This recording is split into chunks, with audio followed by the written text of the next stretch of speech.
Across deserts, mountains, and forgotten stone plains, colossal monuments still rise, not as ruins, but as silent witnesses to a history far older than the one in textbooks. Some align with constellations with mathematical precision. Some were carved from a single block no modern crane could lift. All of them confront us with an uncomfortable question. How? Tonight, we reveal 25 megalithic enigmas that suggest ancient knowledge wasn't lost. It was erased. Each chapter pulls you deeper into a world where the impossible wasn't theory. It was practice, and our ancestors understood something we no longer do. The unfinished colossus of Naxos. On the Greek island of Naxos, where marble once fed the legends of Olympus, a giant still sleeps in the open air, hidden between olive trees and shattered quarry stone. A 6-meter human form lies face up in the mountain that birthed it. They call it the Kouros of Naxos, a statue so immense it had to be carved directly out of living rock. The torso is shaped. The profile is defined. The marble is so pure it glows when sunlight hits it. And then, suddenly, the work just stops. No chisel marks. No inscriptions. No explanation why a sculpture of this scale was abandoned mid-creation. Was it a mistake in the stone? A disaster? Or was the project interrupted by something or someone powerful enough to halt a God-sized vision? This isn't just an unfinished statue. It is a paused intention. A mystery frozen in marble, still waiting for the reason it was left behind. For centuries no one knew why it was left this way. The simple explanation was that it cracked, a craftsman's misfortune. But when geologists inspected it closely, they found something strange. The break was too precise, too clean, not the jagged tear of an accident, but something deliberate, as though the carving was stopped on purpose. Naxos was one of the centers of the Cycladic civilization, long before classical Greece rose to power. Its marble quarries fed temples across the Aegean. The people here were not primitive stonemasons. They were master engineers of the ancient world. They built temples aligned with the stars and carved statues of gods, so perfect they defied the limits of their tools. But this one, the Colossus, was something else.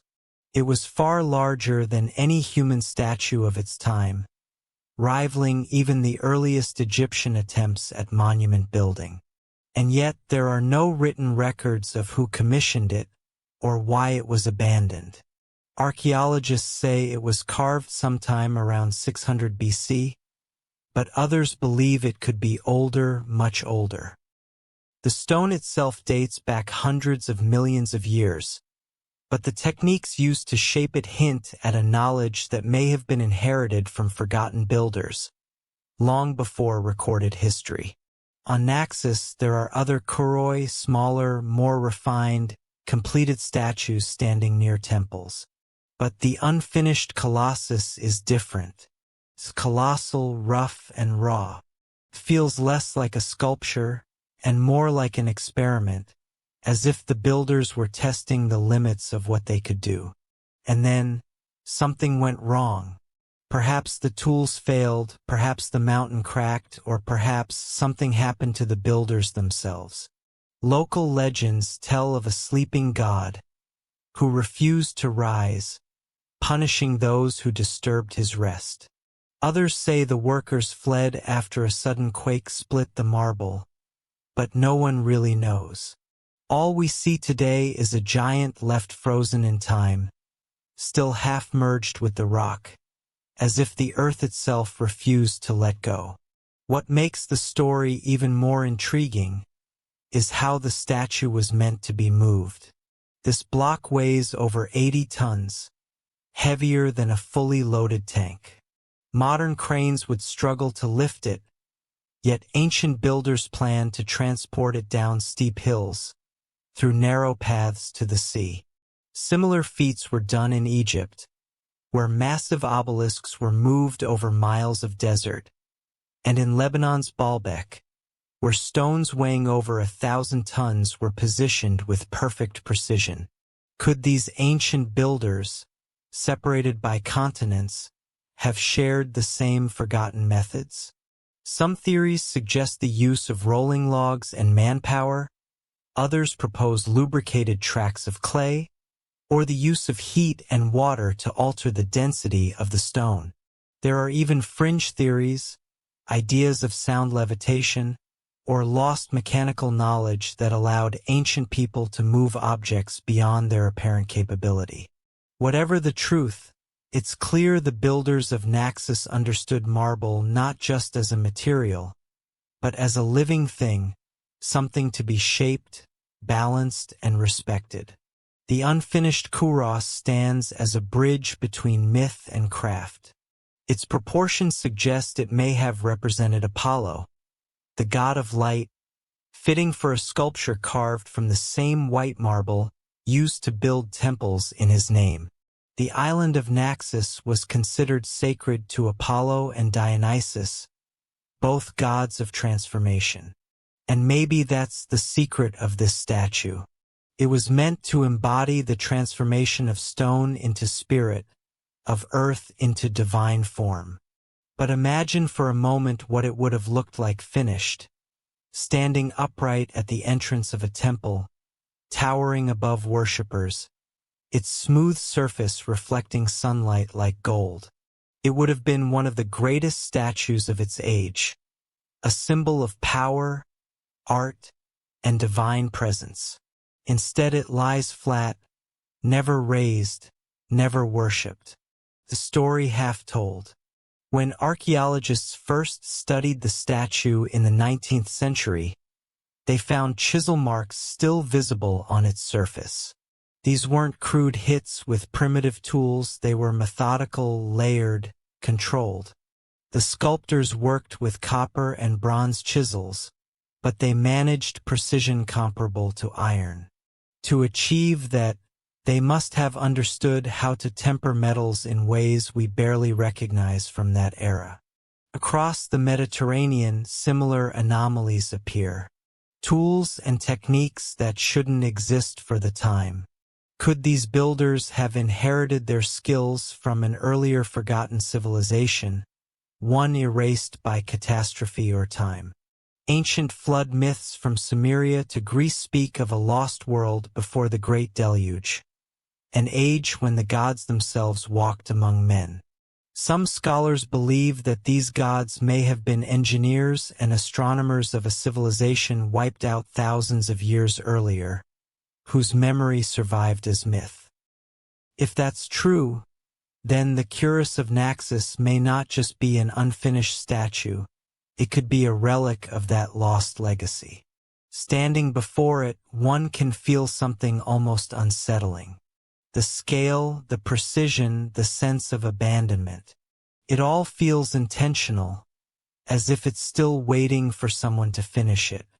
The grooves along its arms suggest a specific pattern of chiseling, the same type seen in Egyptian and Assyrian quarries. It's as if the same hands, or at least the same knowledge, traveled across continents, shaping stone in the same forgotten way. Today the statue lies surrounded by silence, its white marble slowly weathering, its edges softened by time. Tourists walk past, take photos, and move on.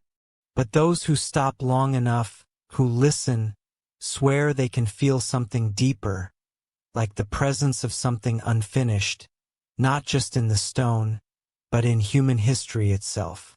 It's a reminder that for every temple we've uncovered, for every artifact we've studied, there are still pieces missing, pieces that could change everything we think we know about our ancestors.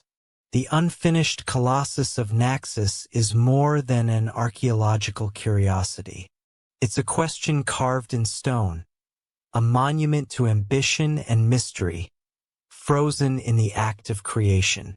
It asks us, what knowledge have we truly lost? What tools, what sciences, what understandings of nature have slipped through our fingers since the dawn of civilization? Maybe it's not the statue that's unfinished. Maybe it's our story. Because every giant left half-carved in stone reminds us of something. That progress isn't a straight line, that history can break, just like marble. And that somewhere, buried beneath dust and time, there might still be the echoes of a forgotten age. An age when humanity reached for something greater and almost touched the divine. The Titans of Monte Prima. On the western shores of Sardinia, where the Mediterranean sun burns gold over dry hills, a legend lay buried for nearly 3,000 years. Farmers plowing their fields near the village of Cabris struck stone and uncovered eyes. Not human eyes, but carved orbs of limestone staring straight through time. They were enormous faces, broken and scattered.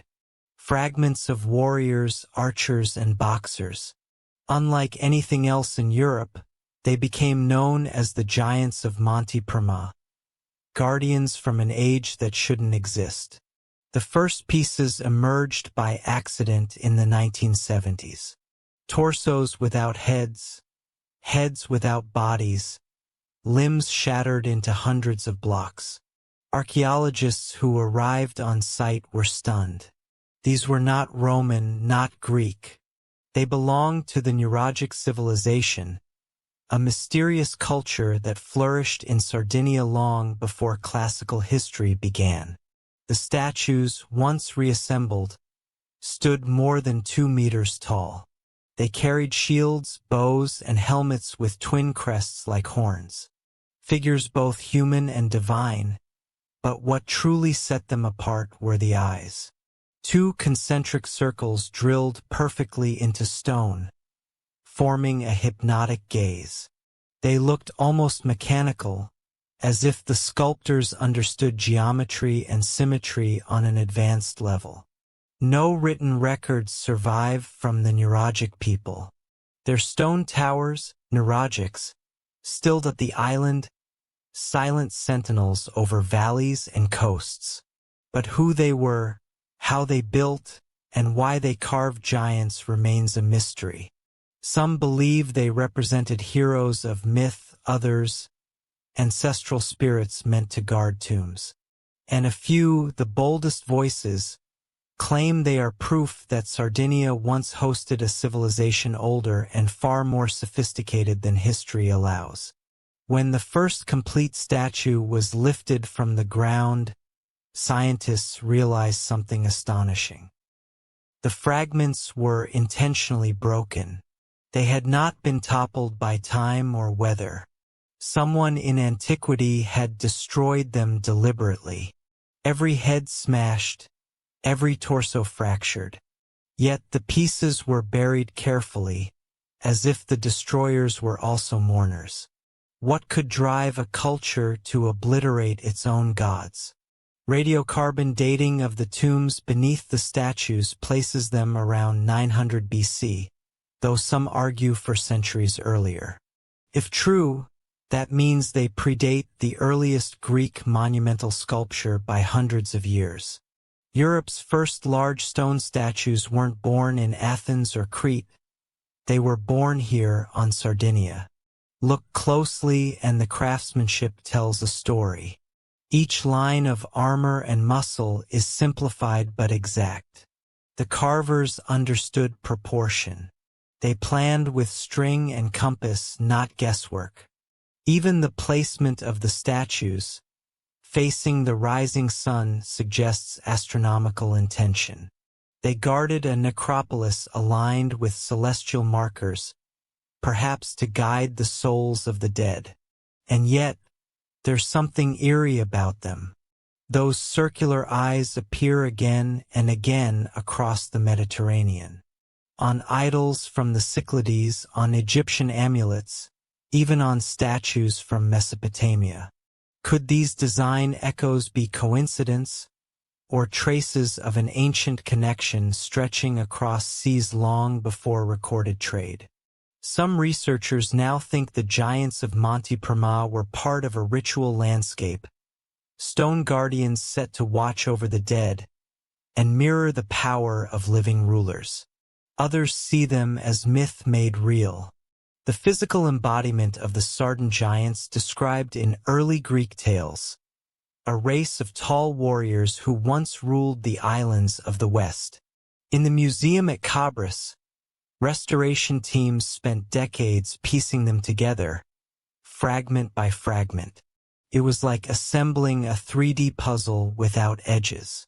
When the last statue finally stood upright in 2014, visitors described the moment as unsettling, as though something ancient had woken. Dozens of blank eyes now gaze from their pedestals, staring through glass, still guarding something we haven't yet understood. How did a Bronze Age island culture carve and move statues of such scale? The limestone used was quarried miles away. The cuts are crisp and consistent, hinting at metal tools sharper than bronze, perhaps hardened with tin, or even unknown alloys. The sculptors shaped the blocks, transported them across rocky ground and raised them vertically, without pulleys, cranes, or iron. No written plans, no blueprints, only skill passed through generations. Satellite surveys have revealed foundations of other possible giants still buried nearby. Could there be hundreds more sleeping beneath the fields? If so, the necropolis of Monte Prima might be the largest sculptural site of the entire Bronze Age world. Every new discovery pushes the story backward. Some fragments appear older than the main group. Their style is rougher, more abstract, perhaps prototypes carved centuries earlier. That raises a stunning question. Were the Titans of Monte Prima the culmination of an art that once spread across the prehistoric Mediterranean, later forgotten by all but a few island cultures? Sardinia's myths speak of ancient builders, beings of immense size and strength who shaped the stones before men could read or write. The locals called them the Giganti. Until the 1970s, that was just folklore. Now, standing face to face with statues twice the height of a man, it doesn't feel like legend anymore. The destruction of the giants remains one of archaeology's strangest riddles. Who smashed them and why? Was it a rival tribe erasing the symbols of a fallen power? Was it a religious revolution, new gods demanding the silence of the old? Or did the builders themselves bury their guardians to protect them from something even greater? Whatever the truth, the giants of Monte Prima stand as both proof and paradox. Proof that advanced stoneworking existed in Europe long before classical civilization. And paradox because we still don't know where that knowledge came from or where it went. When you walk among them today, the air feels heavy. The statues loom, not as art, but as they don't smile, they don't frown, they watch. Their gaze follows you. The same unblinking circles that have stared across 3 millennia. It's impossible not to feel small, as though you've entered a temple whose faith has been forgotten. Some believe that when all the giants are unearthed, their arrangement will form a pattern, perhaps a map or a message written in stone. Others dismiss it as coincidence. But the more we uncover, the more it feels intentional, a code left by people who understood the rhythm of stars and the weight of stone in ways we barely grasp today. Maybe these titans weren't just statues. Maybe they were monuments to memory itself, to ensure their world would never completely fade. And even though their creators vanished, the giants succeeded. 3,000 years later, we're still here, looking into their eyes, asking who built them and what they knew. The guardian lions of Amara West, one vulva raised. The Nile doesn't end in Egypt. South of where the pyramids rise, beyond Aswan, the river bends and narrows into the deserts of ancient Nubia, the land of Kush. And deep within that forgotten stretch of sand lies a city half swallowed by time, Amara West. To most, it's just another ruin crumbling mud brick walls, fragments of columns, dust and silence. But hidden among the remains are two enormous stone guardians. Lions, carved from sandstone, scarred by wind, but still standing after more than 3,000 years. No one remembers who gave them life, but those who study them say they are not Egyptian, not entirely. They belong to a time when Egypt and Kush, two great powers of the Nile, collided, traded, and sometimes became one. Amara West was an outpost of empire built by Egyptian pharaohs around 1300 BCE to control the southern frontier. But as centuries passed, the Egyptians withdrew, and the Kushites took their place.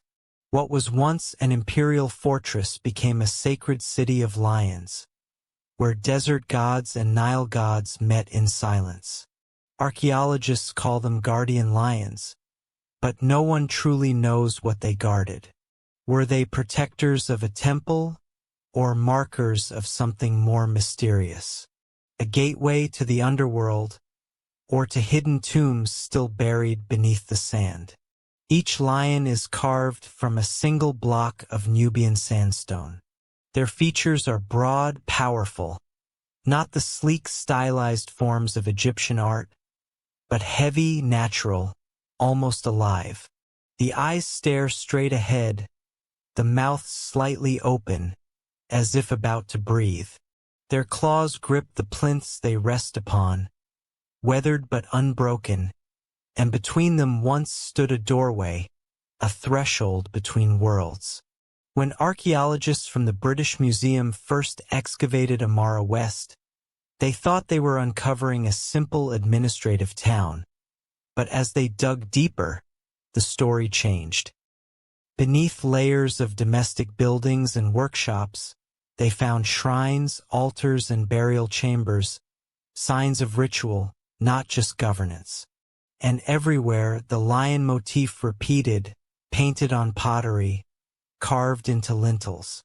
Inscribed in temple reliefs, to the Egyptians, the lion was the embodiment of Sekhmet, the fiery goddess of war and protection.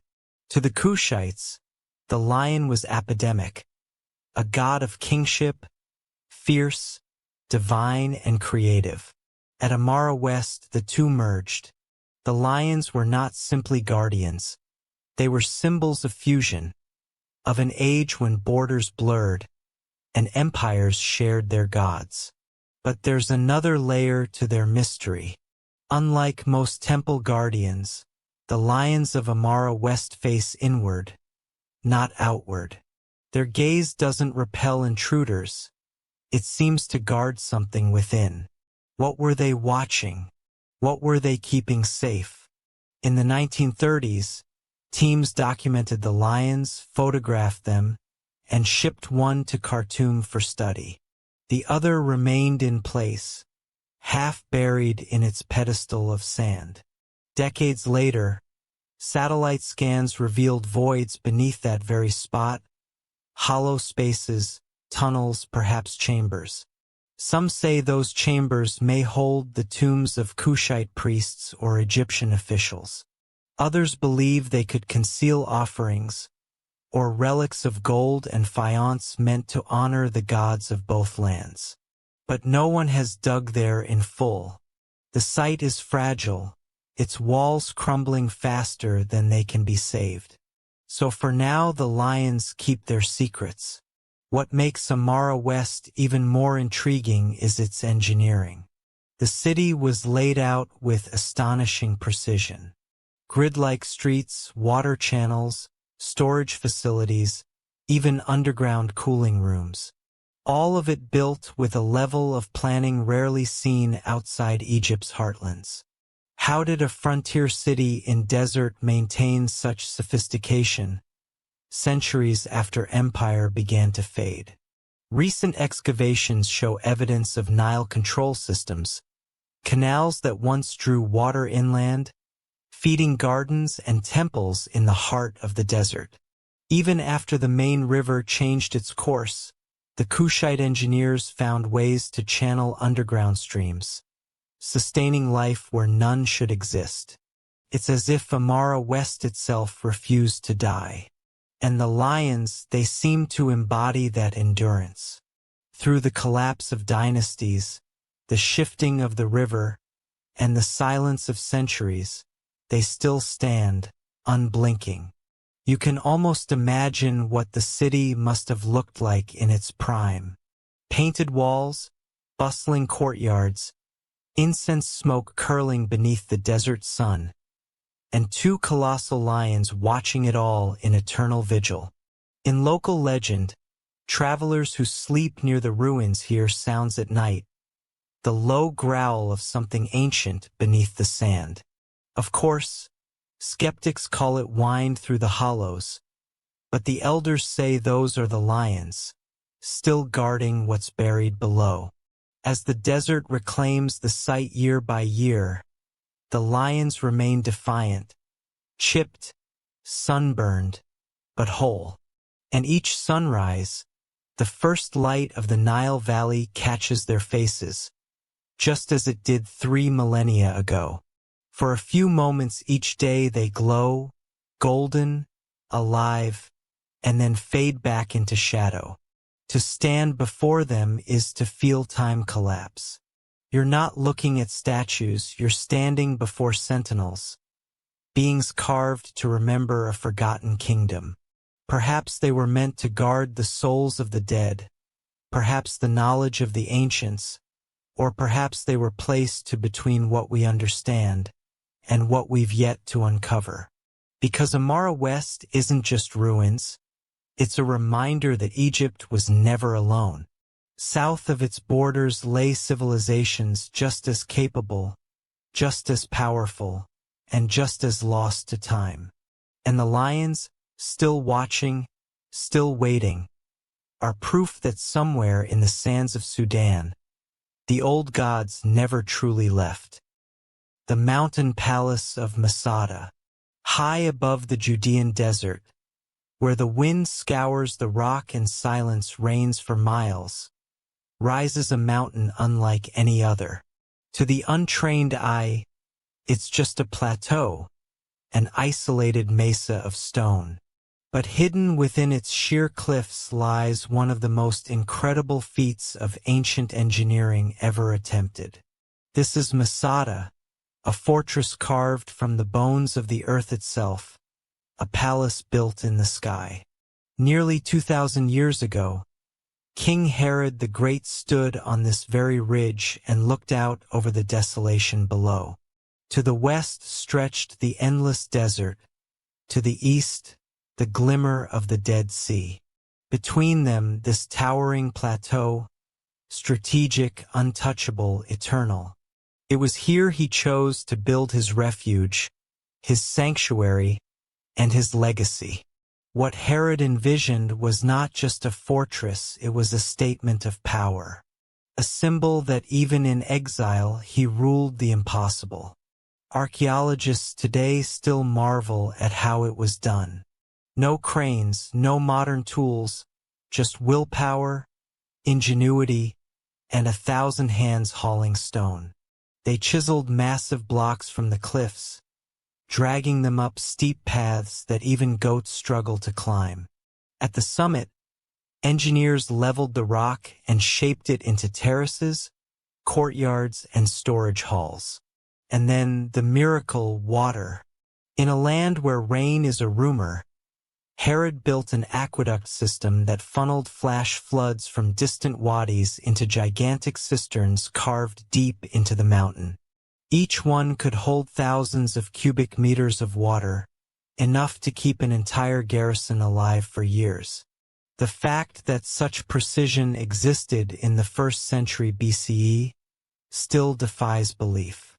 Imagine standing atop that fortress as dawn breaks. The first light of day ignites the stone walls in gold. The desert below is silent, motionless. All that remains of the world is the whisper of the wind and the faint shimmer of the Dead Sea. And for a moment you can feel what Herod must have felt: absolute isolation, absolute control. But Masada's story does not end with Herod. Decades after his death, it became something else entirely. In 73 CE, during the Great Jewish Revolt against Rome, a band of nearly 1,000 rebels fled Jerusalem and made their last stand here. Led by Eleazar ben Yair, they turned Herod's luxurious palace into a fortress of freedom.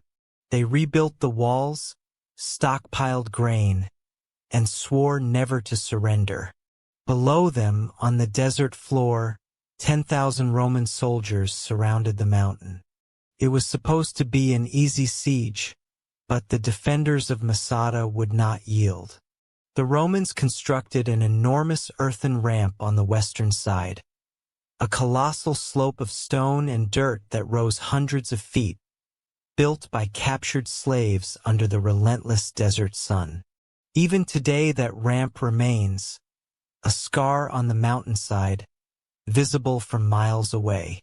It took months of labor, and every night, the rebels above rained fire and arrows upon the workers below.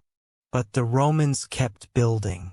When the siege tower finally reached the summit, the defenders knew it was over. And yet, when the Romans breached the walls, they found silence. No resistance, no survivors, only the echo of the wind through empty halls. The rebels, rather than be taken as slaves, had chosen death. They set fire to their storehouses, gathered their families, and met their fate together. Masada became more than a fortress. It became a symbol, a monument to freedom, to defiance, and to the human spirit's refusal to be conquered. Centuries passed, and the desert reclaimed the site. The walls crumbled, the cisterns filled with sand. Masada became a name whispered in old texts, its location forgotten. It wasn't until the 1960s that archaeologists, led by Yigal Yadin, uncovered the fortress once more. What they found stunned the world. Herod's storerooms still held traces of grain. The Roman ramp still scarred the cliff.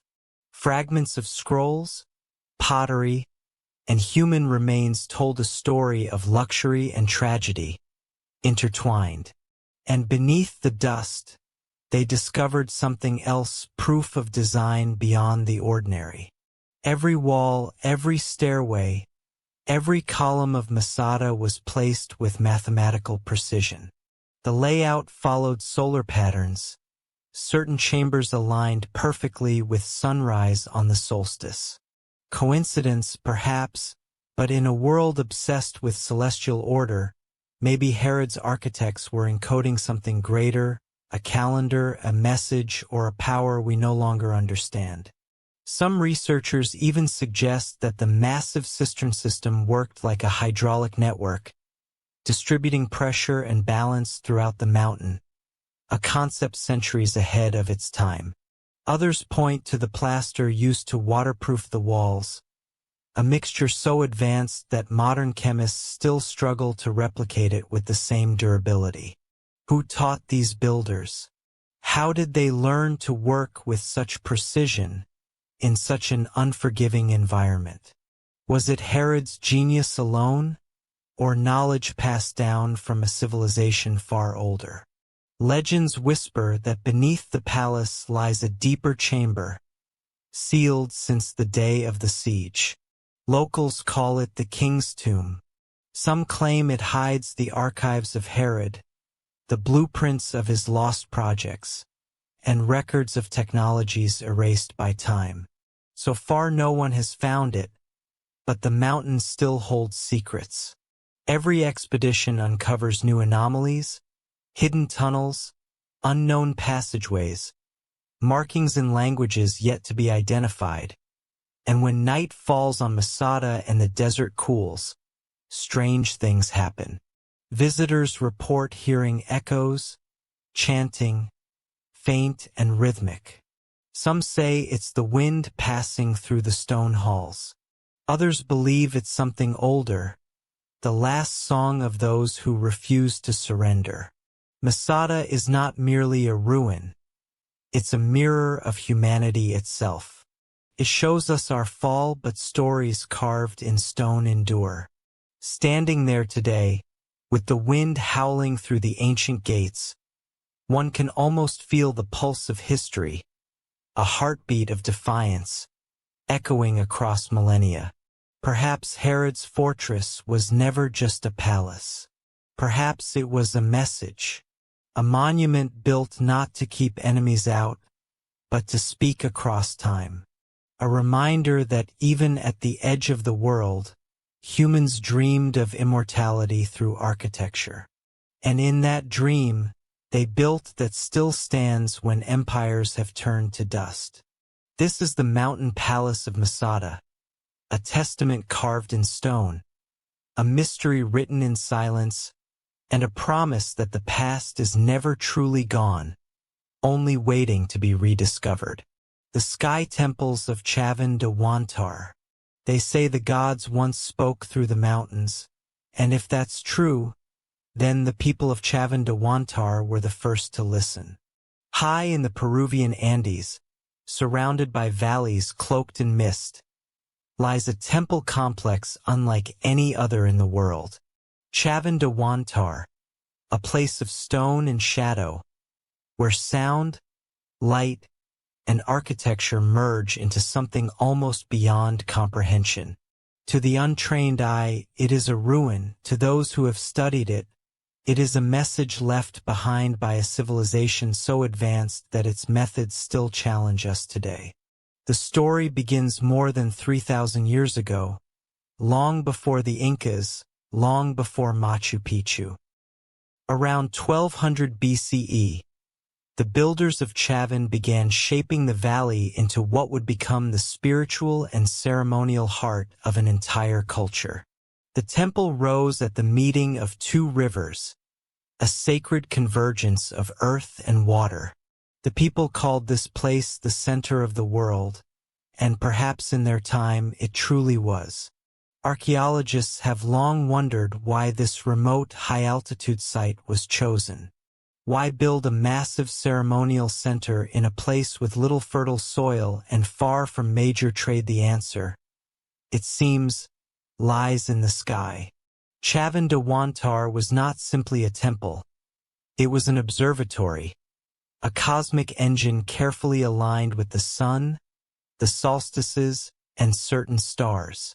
Every shadow, every ray of light, seems to have been planned with intention, as if the builders possessed a map of the heavens written in stone. Beneath the temple, a labyrinth of tunnels stretches deep into the earth. Hundreds of meters of stone corridors twist and turn, some so narrow that only one person can pass at a time. Within these passages lie hidden chambers, altars and channels carved for water. And when water flows through them, the temple comes alive. Modern researchers have tested these underground canals. Rainwater moving through the channels creates air pressure that forces sound through vents, producing a low resonating roar. To the ancient worshippers above, it must have sounded like the voice of the gods emerging from the earth itself. Thunder beneath the stone, wind that speaks, sound transformed into divinity. But Chavan's genius is not limited to water.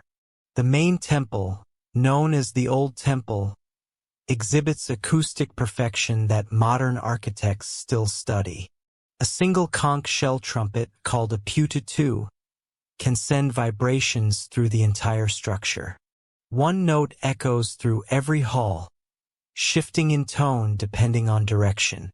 It seems deliberate, a carefully designed sonic experiment that manipulates human perception and evokes awe.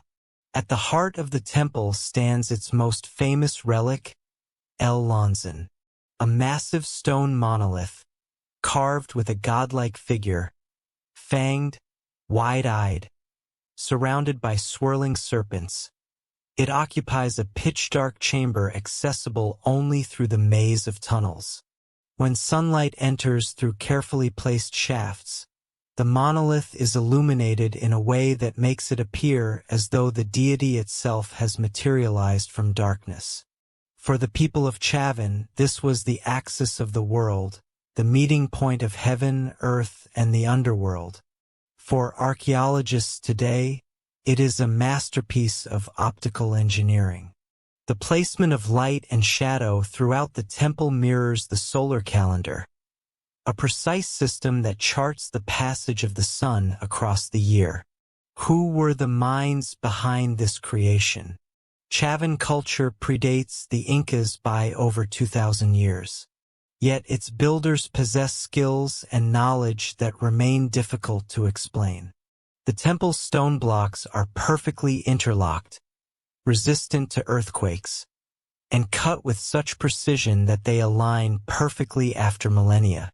Some stones weigh multiple tons, and were transported over rivers and mountains without wheels, iron, or draft animals. How they achieved such accuracy and movement of massive stones remains a profound mystery. Every wall and every corner is adorned with carvings of hybrid figures, part human, part animal. Jaguars, eagles, serpents, and caimans appear in trance-like poses, their eyes wide, their fangs bared. Scholars interpret these as representations of shamanic visions, journeys into the spiritual world facilitated by hallucinogenic plants. The temple may have served as a stage for initiation rituals, immersing participants in sensory experiences designed to alter perception and connect them with divine forces. Yet the carvings also hint at knowledge of mechanics and sound. Spirals, waves, and patterns suggest awareness of vibration and resonance. Certain figures appear to wear headgear resembling breathing tubes. Could these depictions represent symbolic understandings of pressure, sound, or airflow, the same forces harnessed in the temple's water and air systems? Chavin may not have been purely spiritual. It may have been an experimental space where natural forces were studied and controlled. Acoustic studies reveal remarkable design. The main gallery resonates at frequencies of 100 to 120 Hz, nearly identical to the human male voice. Chanting and ritual sounds would amplify throughout the structure, producing vibrations that might induce trance states. Imagine standing in near darkness, surrounded by echoing chants and the roar of underground water, the stone itself seeming to breathe. For the uninitiated, it would feel as though the gods themselves were present. The drainage channels also defy explanation. Some form loops, moving water and air in controlled circuits, creating constant pressure and resonance. Could this have been intended as a primitive energy system, harnessing forces of sound, vibration, and fluid dynamics? While electricity was unknown, the builders understood natural resonance and amplification in ways that modern science is only beginning to grasp. The carvings indicate a worldview obsessed with duality, light and dark, water and stone, male and female, sky and earth. Temple axes align with these polarities, forming a grid that may even trace geomagnetic lines. Some researchers suggest Chavin was built at a point of high natural energy, amplifying these forces for ritualistic purposes. Legends speak of the divine teachers descending from the sky to impart knowledge. They lived in temples where earth and heaven met. Chavin's alignment and iconography suggest it could have been such a place. Figures depicted in the carvings seem to descend from above, enveloped in light. Were these purely symbolic, or was the temple a tribute to beings that may have once visited? For decades, mainstream archaeologists called Chavin a ceremonial center, a term that reflected limited understanding. But the more we study it, the clearer it becomes.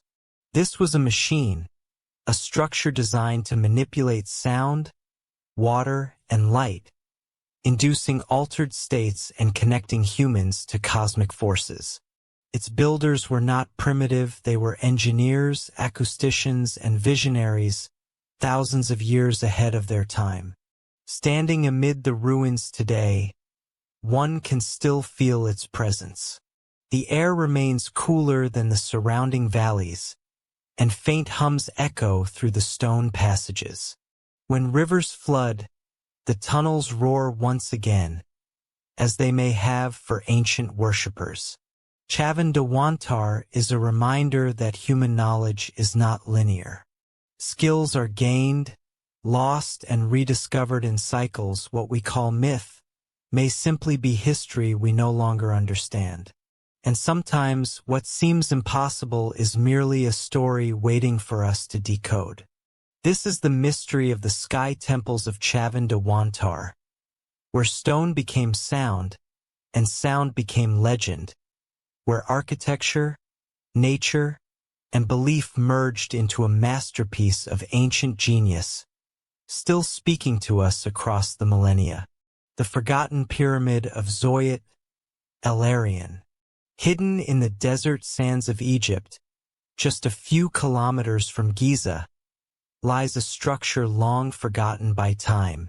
It is not as famous as the Great Pyramid, nor as celebrated as the Step Pyramid of Djoser. Yet the Pyramid of Zoyat el-Aryan holds secrets that continue to baffle historians and archaeologists alike. Its unfinished stones, its abrupt truncation, and its mysterious inscriptions whisper of knowledge and ambition that was never fully realized.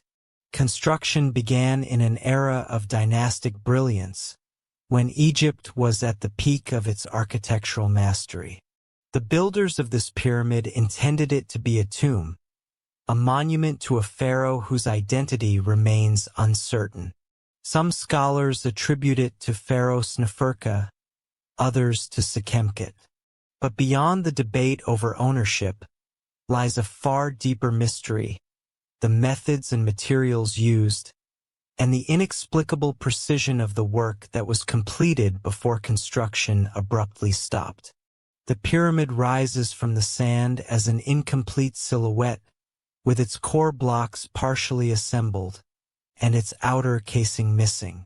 Archaeologists note that the internal chambers, though unfinished, exhibit advanced techniques far ahead of their time. The passageways are straight and narrow, cut with such care that modern engineers still struggle to replicate the accuracy without contemporary tools. Each block seems measured to an almost impossible degree of precision, fitting perfectly with its neighbor. The question remains, how did they achieve this in an age without cranes, without pulley systems, without steel? Inside, the burial chamber and its subsidiary rooms reveal traces of experimentation. The materials differ in density and composition, hinting at an intentional strategy to distribute weight and stabilize the structure. The walls show intricate marks, seemingly left by workers, yet some align in ways that suggest deliberate encoding. Hieroglyphs and mysterious symbols etched into the stone may hold clues about techniques, religious intent, or even energy principles we have yet to understand. Zayat el-Aryan is unique in its incompletion. Most pyramids were finished, polished, and adorned with carvings or statues. This one was abandoned, leaving the skeleton of a project that could have rivaled any of the known pyramids. Scholars debate why. Was the pharaoh's death sudden? Did political instability halt the construction? Or was there something the builders discovered that made them stop? Knowledge too dangerous or advanced to continue? One of the most puzzling features is the massive limestone blocks, some weighing over 200 tons, left partially placed. How they were transported from nearby quarries and maneuvered into position remains a question. Evidence of simple sledges and ramps exists, yet the scale and alignment hint at techniques that are still beyond full comprehension. Could there have been tools or methods lost to history, methods that could have changed our understanding of ancient engineering? Beyond the mechanics lies the significance. The pyramid was not merely a tomb, it was a statement. It was meant to bridge earth and sky, to ensure the pharaoh's journey to the afterlife was unimpeded, and perhaps to channel forces that modern scholars can barely imagine. The orientation of the structure aligns with certain celestial points, suggesting a profound knowledge of the stars and their cycles. At sunrise or sunset, light and shadow interact with the interior chambers in ways that suggest intentional design, almost as if the pyramid itself was a machine to measure and harness cosmic forces. Excavations in the surrounding area reveal ancillary structures, temples, causeways, and ceremonial spaces that further suggest the pyramid was part of a larger complex. These buildings hint at a society capable of coordinating vast labor, sourcing materials from distant quarries, and sustaining a workforce capable of feats that even today seem improbable. The abandonment of the pyramid left it vulnerable to time. Centuries of wind, sand, and human interference have erased much of its surface, but the core structure remains, a silent testament to ambition and mystery. Each eroded block, each partially carved chamber, invites questions. What was the original plan? What secrets were hidden within those walls? And why did the builders leave it unfinished, a monument suspended between existence and oblivion? Modern technology, from ground-penetrating radar to 3D scanning, has revealed new details. Hidden corridors, voids, and internal structures hint at a complexity that surpasses earlier pyramids in certain ways. Yet the lack of inscriptions and official records keeps the identity of the pharaoh and the purpose of the pyramid veiled in uncertainty. It is a puzzle left for the ages, a whisper from the past challenging our assumptions about what ancient Egyptians knew and what they were capable of. The Pyramid of Zayed el-Aryan may never reveal all its secrets, but as archaeologists continue to study its stones, its angles, and its shadows, one truth becomes clear. This was a civilization far more advanced than we often give it credit for. The unfinished pyramid stands as a reminder that knowledge can be lost, projects abandoned, and yet even in completion, greatness can speak across millennia. Every partially placed stone, every corridor cut into the limestone, tells a story of ambition, of skill, and of mysteries that defy explanation. For those who stand before it today, the pyramid is more than stone. It is a testament to human ingenuity, a bridge to the past and a challenge to the future to understand, to explore, and to never stop questioning what is possible. The forgotten pyramid of Zayed el-Aryan remains a riddle, unfinished, yet complete in its ability to provoke wonder. Silent, yet full of the echoes of an ancient civilization whose knowledge and reached heights that continue to astonish us today. The megalithic towers of Silbury Hill, rising from the rolling plains of Wiltshire, England, Silbury Hill is one of the most enigmatic monuments of the Neolithic world. At first glance, it may appear as a simple mound of chalk and earth, yet its scale, precision, and hidden mysteries suggest a purpose far beyond what meets the eye. Constructed over 4,500 years ago, during a time when the concept of monumental architecture was still in its infancy, Silbury Hill remains the largest man-made mound in Europe, standing as a testament to the ambition, organization, and knowledge of its builders. The sheer size of the mound is staggering, measuring over 30 meters high and more than 160 meters in diameter. It required the movement of an estimated 248,000 cubic meters of chalk and soil.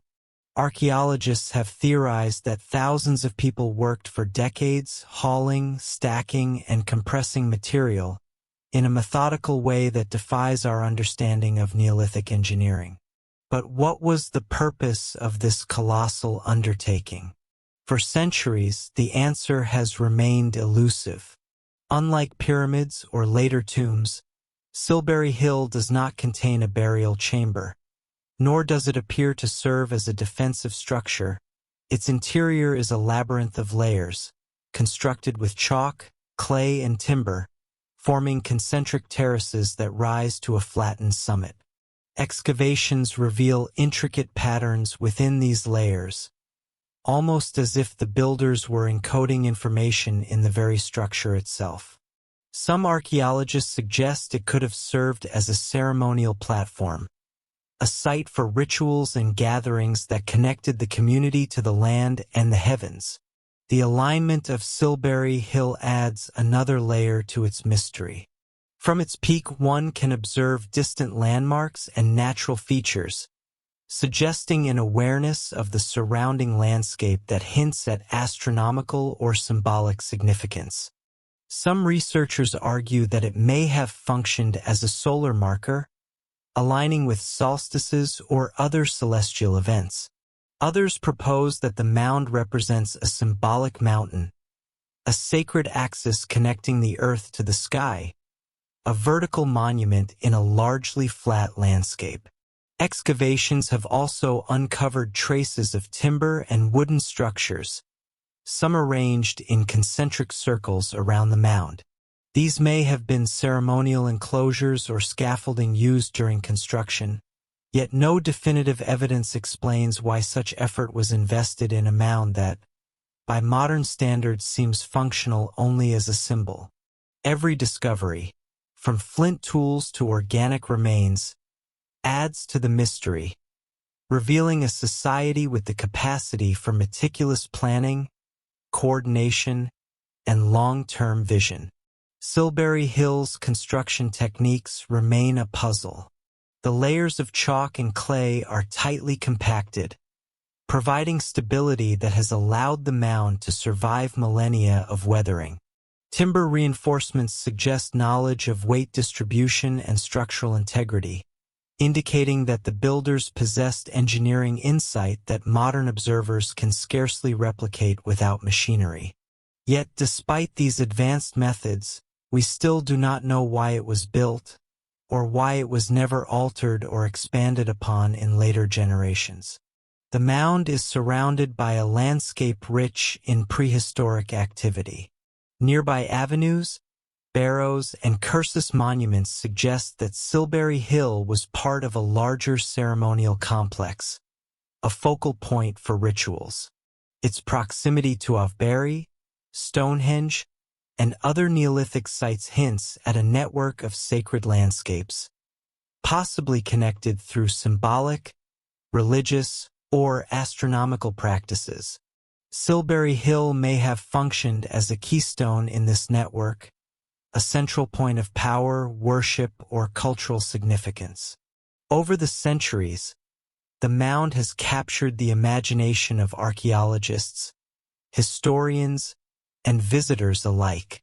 Early antiquarians speculated it was a burial mound, while others proposed it concealed treasure or secret chambers.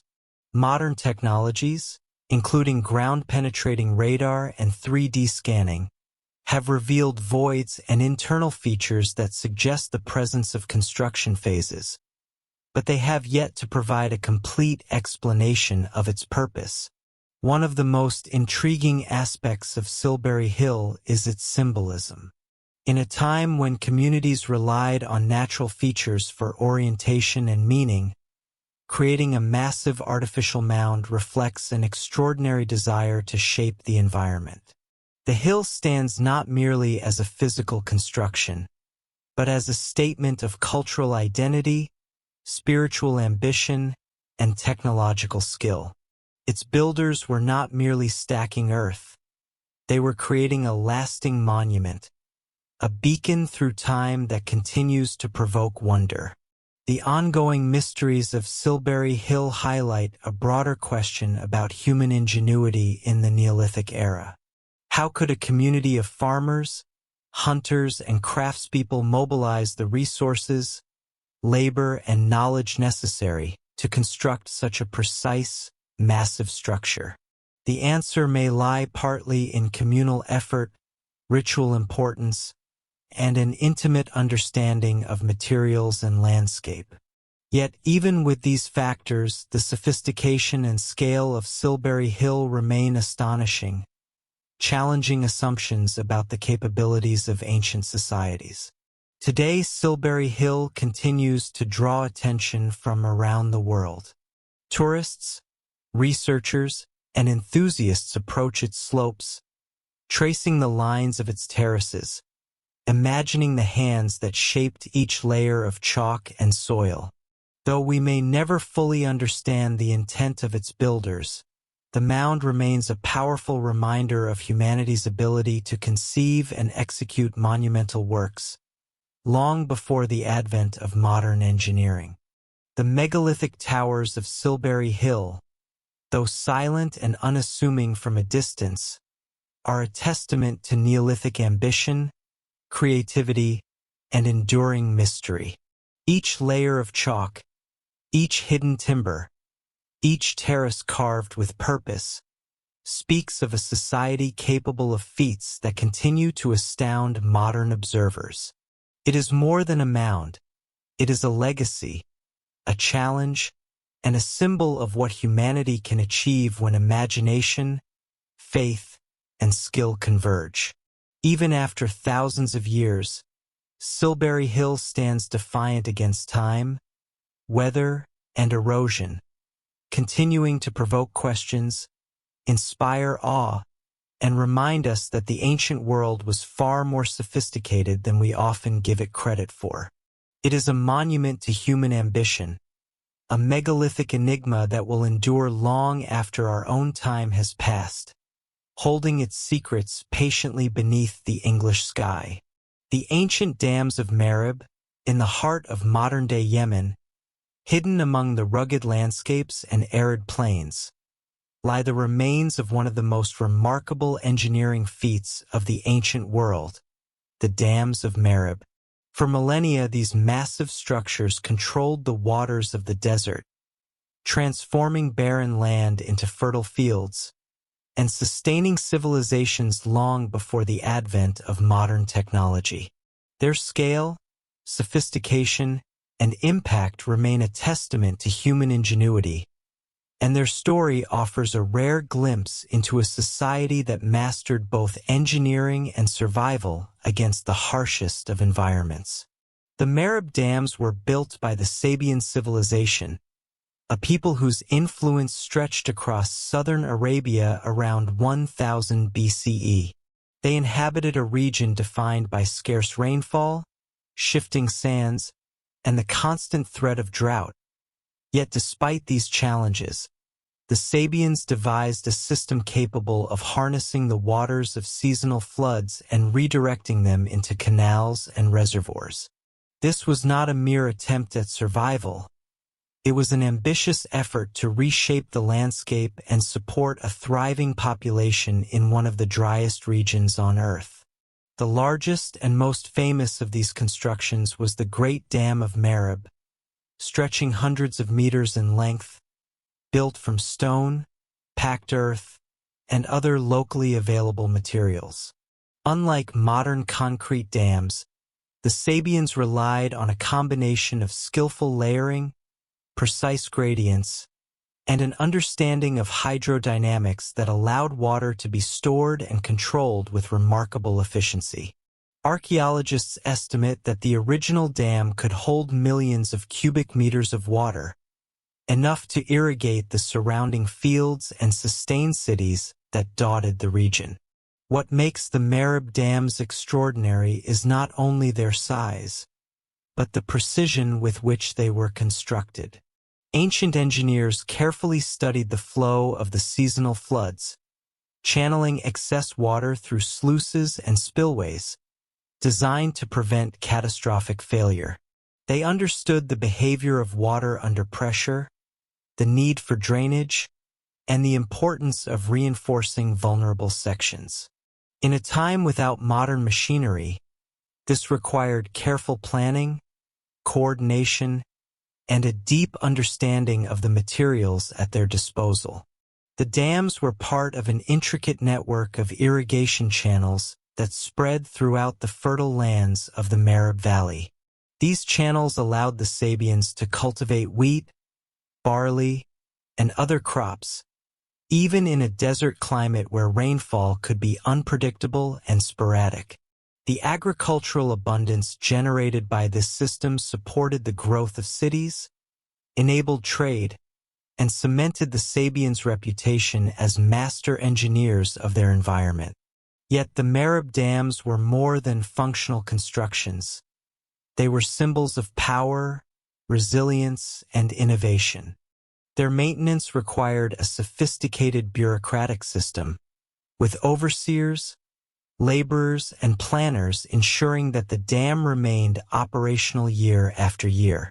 Historical inscriptions in Sabian texts suggest that the dams were considered sacred, closely linked to religious rituals and the prosperity of the kingdom. Water was not merely a resource, it was a gift, and controlling it meant controlling the destiny of the people. Over time, the dams underwent numerous expansions and repairs, a testament to both their importance and the challenges of desert engineering. Some sections show evidence of multiple construction phases, indicating centuries of refinement and adaptation. When the dams finally fell into disrepair, likely due to neglect or conflict, the consequences were immediate. Flooding or drought could devastate the region, underscoring how essential these structures were to the survival and prosperity of the Sabian civilization. Modern archaeologists and engineers studying Merib are struck by the ingenuity of these ancient constructions. Even today, the remnants of the dams reveal principles that are still applied in water management and irrigation. The ability to store and control large volumes of water, while preventing erosion and maintaining stability, is a challenge that continues to occupy modern engineers. The Sabians, working without modern tools or machinery, solved these problems with precision, foresight, and an intimate understanding of their environment. The legacy of Merib extends beyond engineering. It tells a story of how humans adapt to their surroundings, turning scarcity into abundance through creativity and cooperation. The dams shaped not only the land but the culture, economy, and political structure of the Sabian civilization. They were central to trade, agriculture, and urban, demonstrating how a single technological innovation can transform an entire society. Standing among the ruins today, one cannot help but marvel at the scale and sophistication of the dams.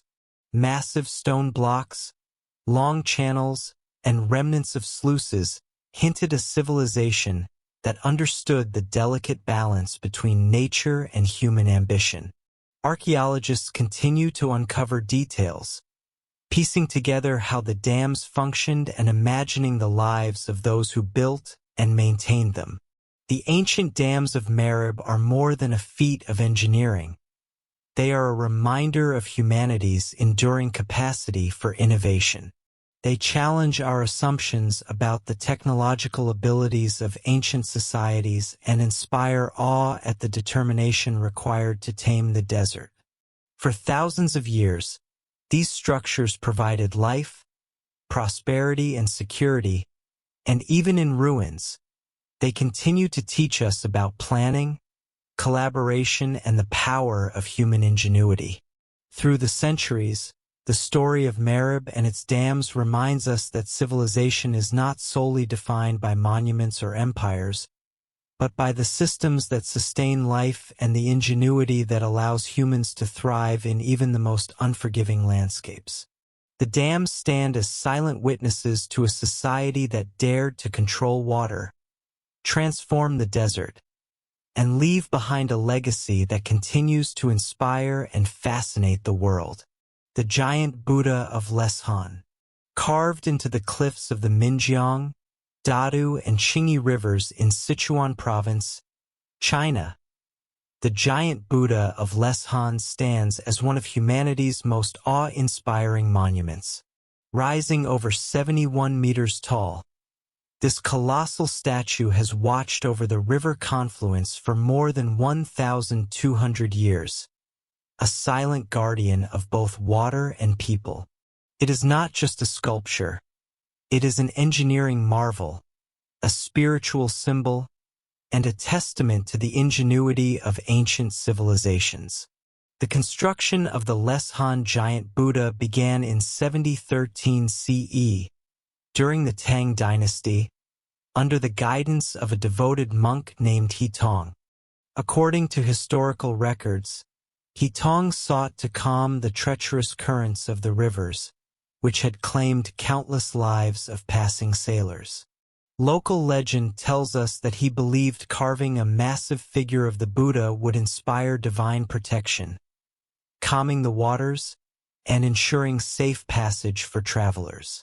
From the very beginning, the creation of the Leshan Buddha required unparalleled technical skill and a profound understanding of materials, geography, and hydraulics. The statue was carved directly into the red sandstone cliffs of Mount Lingyun, a surface prone to erosion and weathering. To prevent water damage, the builders devised a sophisticated drainage system hidden within the statue itself. Channels carved into the head, arms, and back allowed rainwater to flow away, reducing erosion and preserving the sculpture for centuries. This ancient hydraulic engineering is a marvel even by today's standards, reflecting a mastery of both stonework and natural forces. The scale of the project was Hitong, and his team employed hundreds of laborers, masons, and artisans over decades, chipping away at the cliff face with simple tools, yet achieving extraordinary precision. The hands alone stretch over 8 meters in length. The ears measure more than 7 meters, and the eyes appear almost alive, gazing serenely over the rivers below. Every detail was carefully planned to maintain proportionality on a monumental scale, a feat that continues to baffle modern scholars. The giant Buddha was more than a spiritual monument, it was also a cultural statement. During the Tang dynasty, Buddhism flourished in China, and the Leshan Buddha became a symbol of the era's devotion, wealth, and technical achievement. Pilgrims from across the empire would travel for days to witness the statue, leaving offerings and prayers. In this way, the Buddha served as both a spiritual guide and a testament to human determination, bridging the realms of faith, art, and engineering. What is particularly remarkable is how the statue interacts with its natural surroundings. The cliff face itself posed enormous challenges, but the builders adapted their work to the contours of the rock. The flowing robes of the Buddha follow the natural undulations of the sandstone, giving the figure a sense of life and fluidity. From a distance, the Buddha seems almost to emerge from the cliff, a seamless part of the landscape, yet up close, Every carved detail reveals the care and skill of ancient artisans. Over the centuries, the Leshan Buddha has faced threats from weather, earthquakes, and human activity. Yet it has endured, largely thanks to the ingenious drainage system and the stability of the surrounding rock. Modern conservation efforts have focused on preserving both the stone and the intricate network of channels that protect it.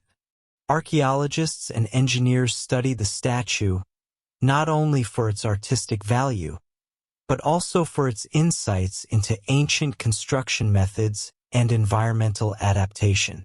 Beyond its technical achievements, the giant Buddha of Leshan holds profound symbolic meaning.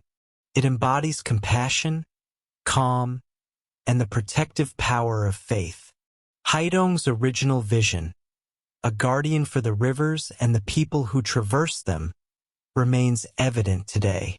Travelers and pilgrims still pause to admire the figure, feeling the weight of history and the silent presence of a monument that has stood for more than a millennium. The Buddha's location at the confluence of three rivers was no accident. This site amplified the spiritual and practical impact of the statue, influencing water flow and acting as a focal point for local communities. The rivers, once feared for their dangerous currents, became a source of life and connection, guided by the steady gaze of the Buddha carved into stone. What modern researchers find most striking is the combination of artistry and engineering. The statue was not simply a sculpture. It was an integrated system that accounted for gravity, water, and erosion. The precision achieved with basic tools without modern machinery is extraordinary. The Leshan Buddha is a reminder that human vision and persistence can overcome environmental challenges, creating monuments that endure far beyond the lifetimes of their creators. Standing before the Buddha, one cannot help but feel a sense of awe and humility. Its sheer scale, the serenity of its expression, and the ingenuity behind its creation make it clear that this was not just a project, it was a legacy. It connects the human and the divine, the natural and the engineered, the temporal and the eternal. In a world where monuments often crumble and civilizations fade, the giant Buddha of Leshan continues to command respect and admiration. It reminds us of what can be achieved when faith, art, and science converge. Every carved detail, every hidden drainage channel, every sweeping robe tells a story of human aspiration, of a people striving to leave a mark on the world, and of the enduring power of ingenuity. For over 12 centuries, the Leshan Buddha has gazed over rivers, mountains, and generations of people. Its presence is timeless, a silent witness to history, devotion, and the heights of human creativity. And though centuries have passed, the statue's lessons remain. Vision, perseverance, and harmony with nature can create wonders that defy time itself. The giant faces of Bayon. At the heart of Cambodia's ancient city of Angkor Thom, standing amidst the dense forests and winding causeways, lies the enigmatic temple of Bayon. Unlike any other temple of its era, Bayon is adorned with massive stone faces carved into towers that rise above the city like silent sentinels. Each face, serene yet commanding, gazes in all directions, as if watching over the land, the people, and time itself. The temple was constructed in the late 12th and early 13th centuries under King Jayavarman VII, one of the most powerful and visionary rulers of the Khmer Empire. Jayavarman sought to create not just a place of worship, but a monument that would embody his authority, spiritual devotion, and connection to the divine. The faces of Bayon, carved on each of the temple's 54 towers, are believed to represent the king himself, fused with the Bodhisattva Avalokiteshvara, the embodiment of compassion. In this way, the temple served as both a spiritual sanctuary and a political statement, reinforcing the king's omnipresence over his empire. The scale of the project is staggering. Some faces measure over 4 meters in height, their massive stone features carved with exquisite precision. Each tower contains multiple faces, strategically oriented to watch over every cardinal direction. The sheer number and placement of the faces create an overwhelming sense of presence, as though the king, or his divine counterpart, were observing every movement within the city. Scholars estimate that more than 200 faces originally adorned the temple, though centuries of weathering, decay, and human activity have left only a fraction intact. The technical mastery behind Bayon is extraordinary. Carved from sandstone blocks quarried many kilometers away, the construction required not only skilled artisans, but also an intricate understanding of logistics, engineering, and artistry. The blocks were transported, lifted, and fitted into precise positions without modern tools. Yet the alignment and durability of the faces have withstood the test of time. The serene smiles, the elongated earlobes, and the closed eyes reveal a level of artistry and intention that continues to fascinate archaeologists and alike. Bayon's design goes beyond its faces. The temple itself is a labyrinth of corridors, stairways, galleries, and bas-reliefs, each narrating stories of the Khmer Empire, its military campaigns, daily life, and religious beliefs. The faces are integrated into this living tapestry, connecting the monumental to the narrative. They are not simply decorative, they are symbolic, a reminder of the divine presence watching over earthly affairs, and a visual representation of the king's guiding hand. One of the most remarkable aspects of Bayon is how it interacts with its environment. The towers are carefully placed, catching sunlight and casting shadows that accentuate the face's expressions at different times of the day.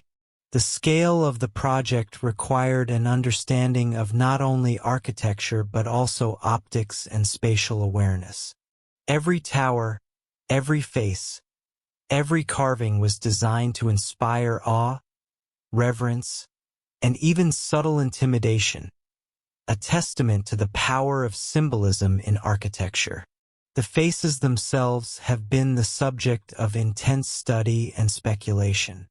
Their serene expressions, often called the smile of Angkor, convey a sense of calm and divine benevolence, yet they are enigmatic, almost otherworldly. Some researchers suggest that the faces reflect a fusion of Hindu and Buddhist iconography, blending spiritual and political messages into a single monumental image. Others argue that they were intended to represent a universal guardian, a protective presence for the city and its inhabitants. Over centuries, Bayon has faced immense challenges. Natural forces such as tropical rains, earthquakes, and shifting soils have caused damage to the stonework.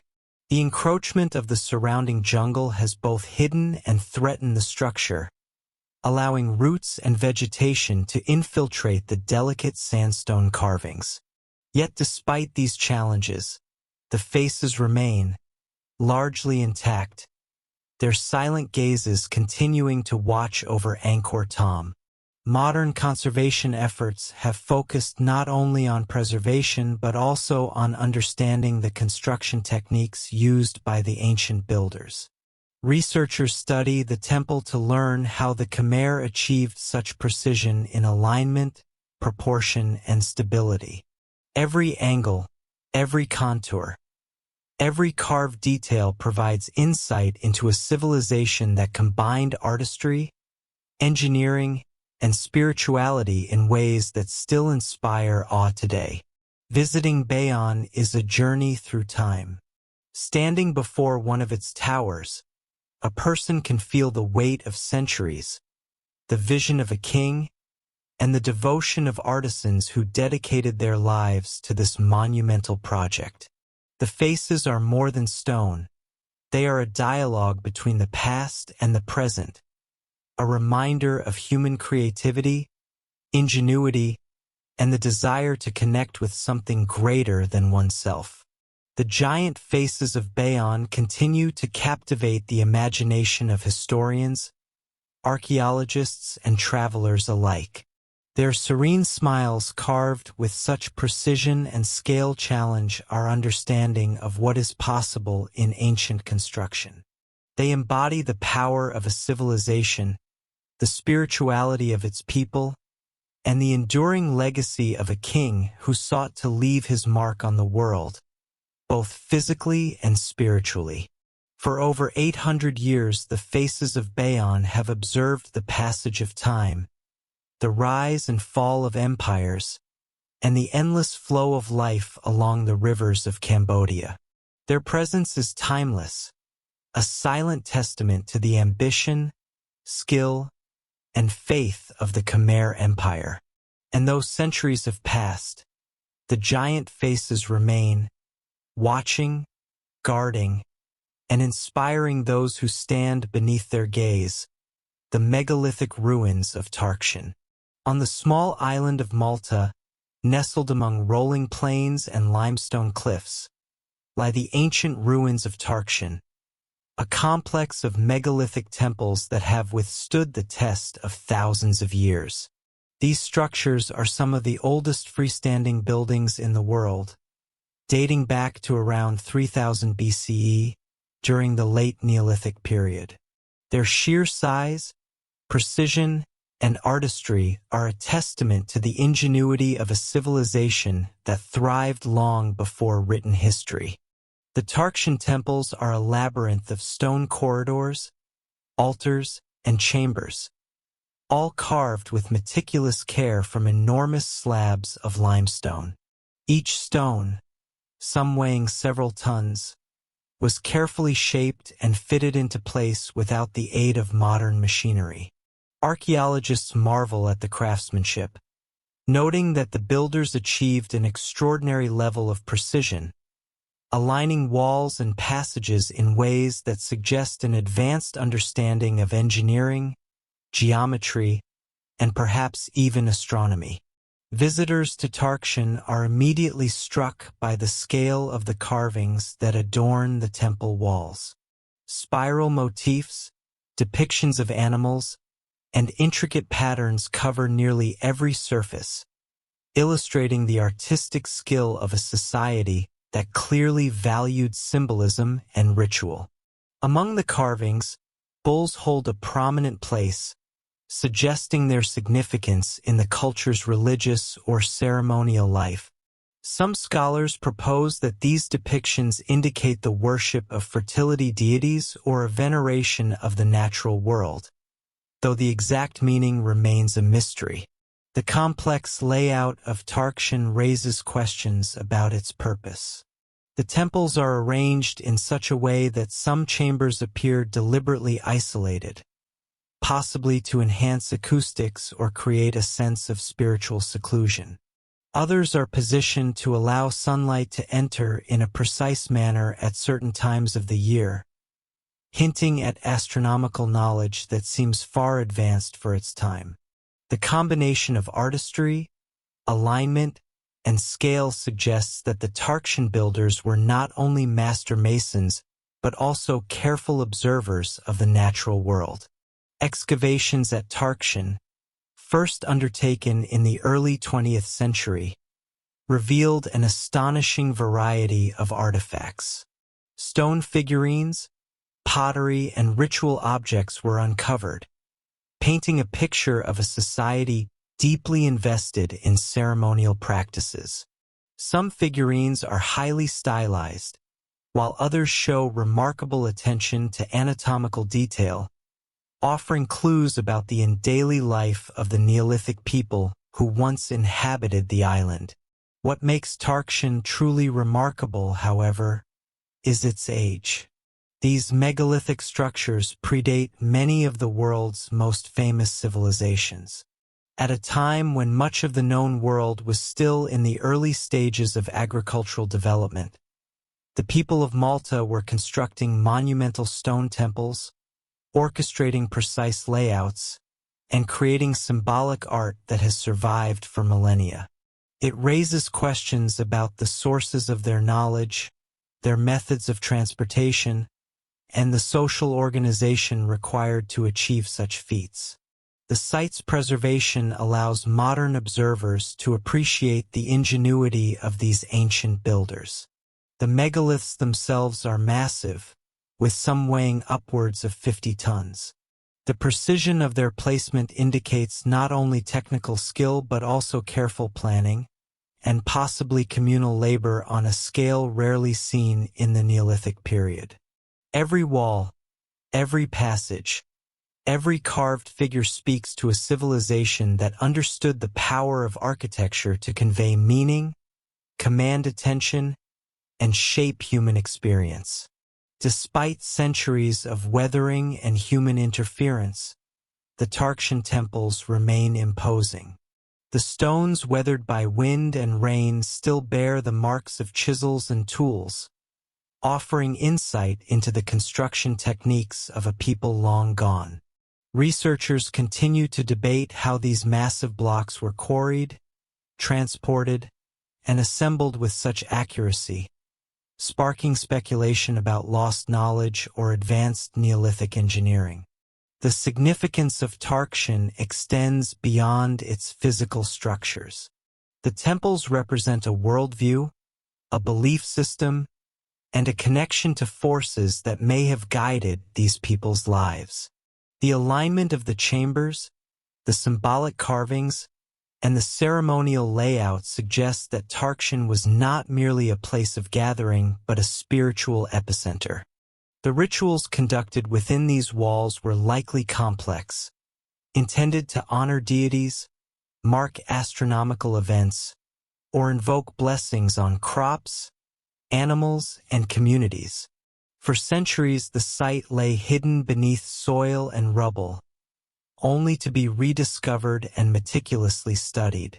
Each new discovery adds depth to our understanding of Malta's Neolithic culture, revealing a civilization capable of extraordinary feats.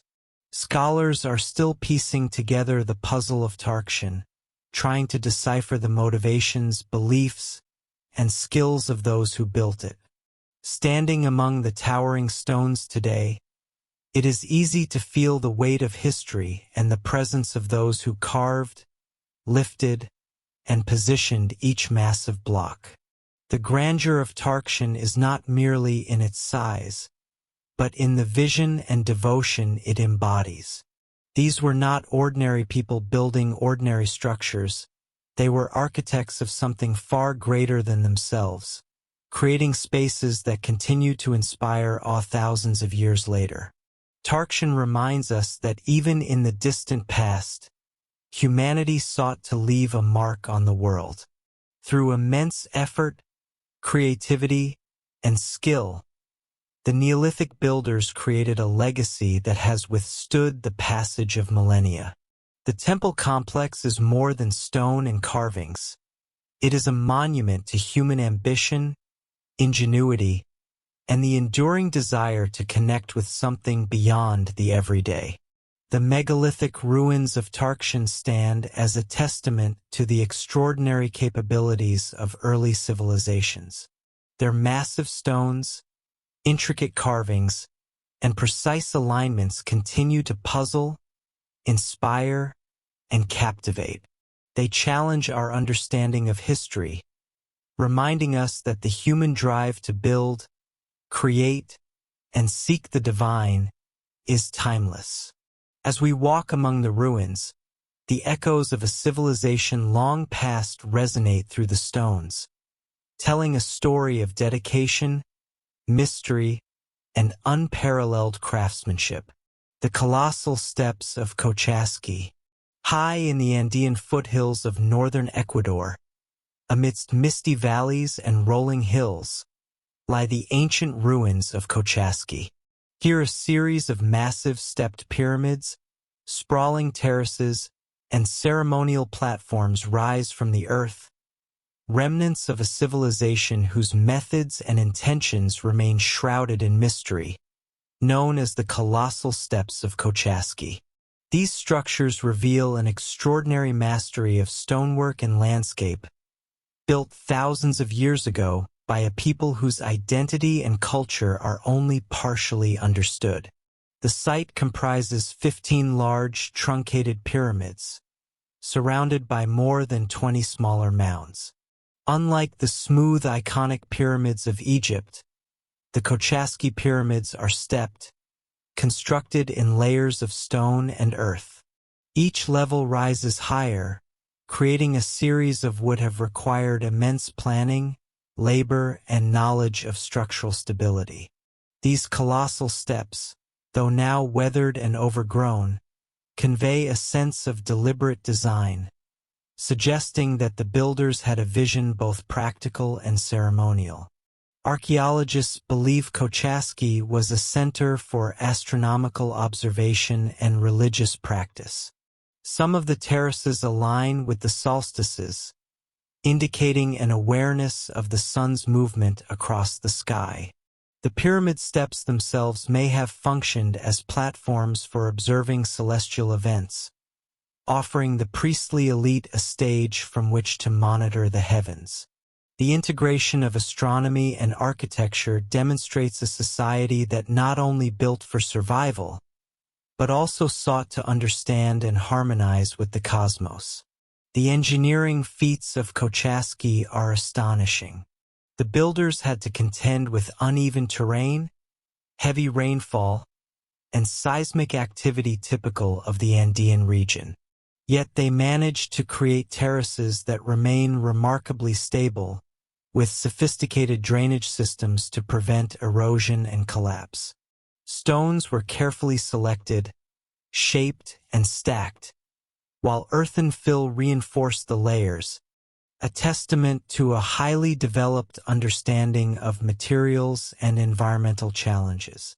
Artifacts discovered at Cochasqui provide insight into the people who constructed this monumental site. Pottery shards, carved figurines, and ceremonial objects point to a culture rich in ritual and symbolism. Many of these items are intricately decorated, reflecting a society that valued artistry as much as practicality. The pyramids themselves in turn would have been the focal point of such rituals, elevating priests, leaders, and participants above the surrounding plains, both physically and symbolically closer to the divine. Despite centuries of natural wear and human interference, the sheer scale of Cochasqui continues to impress. From above, the terraces form geometric patterns that suggest careful planning, and a precise layout that integrates the structures seamlessly with the surrounding landscape.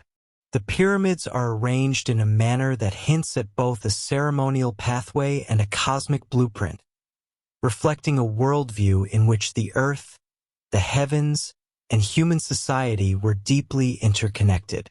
Cochasqui's location itself raises questions. Why build such monumental structures in a relatively remote Andean valley? Some scholars propose that the site was strategically placed near water sources and fertile land, allowing for sustained occupation and agriculture. Others suggest the altitude and isolation were intentional, creating a spiritual center removed from everyday life, a place where the community could engage with sacred rituals and observe the stars. The step design of the pyramids is not merely practical. It carries symbolic significance. In many ancient cultures, terraces and steps represented a journey, a progression from the earthly to the divine. Climbing the colossal steps of Cochasqui may have been a ritualistic act, a metaphorical ascent toward higher knowledge, spiritual enlightenment, or closer communion with the gods. Each step, each platform would have brought the observer nearer to the skies, emphasizing the connection between human endeavor and the cosmos. Excavations and studies have revealed evidence of burials and offerings at various levels of the terraces, suggesting that the site also served as a necropolis or sacred resting place. The inclusion of human remains alongside ceremonial artifacts implies that Kochaski functioned as both a living and spiritual hub, a place where the cycles of life and death were observed, honored, and integrated into the rhythms of daily existence. The enduring mystery of Kochaski lies not only in its construction but also in its purpose. While some hypotheses emphasize astronomy, others point to social hierarchy, agriculture, or ritual. The combination of these functions indicates a society with complex social organization, capable of coordinating large-scale labor projects and integrating multiple aspects of life, spiritual, practical, and observational, into a single monumental landscape. As visitors walk among the terraces today, the scale of the pyramids evokes awe and curiosity. Each step, worn by millennia of erosion and weather, holds the echoes of a civilization that dared to reshape the earth in pursuit of both knowledge and devotion. The colossal steps rise as silent witnesses to an ancient society's ambitions, their shadows stretching across the valley, as if to remind us of human ingenuity long before modern technology. Kochaski challenges our understanding of ancient architecture and culture. How did these builders move tons of stone without machinery? How did they integrate astronomy, engineering, and ritual with such precision?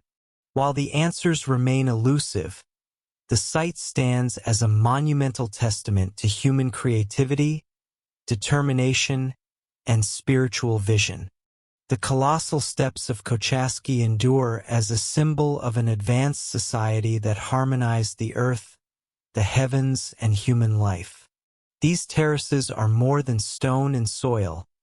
They are a reflection of ambition, knowledge, and the timeless pursuit of understanding the world beyond our immediate senses. For millennia, they have invited contemplation, study, and wonder, standing as enduring evidence of what humanity can achieve when imagination, belief, and skill converge in monumental form. The massive obelisks of Aksum, in the highlands of northern Ethiopia, amidst rugged mountains and sweeping valleys, stand the colossal obelisks of Aksum, silent sentinels of an ancient civilization that flourished thousands of years ago. These towering monoliths, carved from single blocks of granite, are among the largest in the world and remain marvels of engineering, their sheer scale and precision sparking wonder and curiosity for generations. The kingdom of Aksum, rising to prominence between the 1st and 7th centuries CE, was a major center of trade, culture, and religion in northeastern Africa. Aksumite society left behind not only grand monuments but also complex inscriptions, coinage, and architectural achievements that suggest an advanced understanding of both engineering and symbolism. Yet it is the obelisks that capture the imagination most vividly, standing as markers of power, faith, and ingenuity.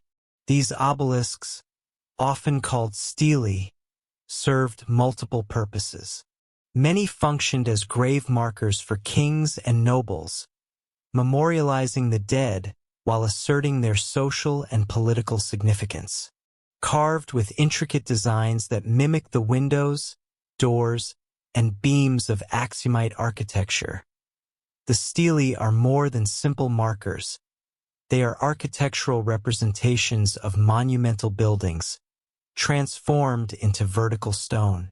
Some reach staggering heights, over 100 feet, crafted from a single piece of granite extracted from distant quarries. Transporting these immense stones was no small feat. Scholars have speculated for decades about the methods used to move and erect such massive monoliths without modern machinery. Some suggest that teams of laborers, possibly hundreds at a time, used a combination of sledges, ropes, and inclined planes, leveraging both human ingenuity and the natural contours of the land. The precision with which these obelisks were carved and balanced indicates a deep understanding of material properties, weight distribution, and structural stability.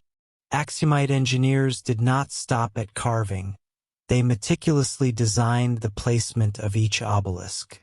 Many were aligned along central avenues or ceremonial grounds, emphasizing symmetry and visibility. The orientation of some stelae may have had cosmological significance, possibly aligned with solar events or cardinal directions, hinting at a sophisticated astronomical awareness that complemented their architectural skill. The inscriptions on some obelisks provide further insight into Aksumite life.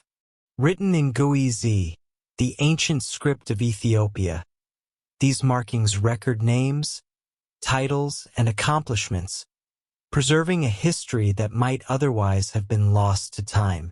Through these engravings, modern scholars glimpse a civilization deeply connected to both its rulers and the divine, using monumental stone as both a record and a symbol of continuity.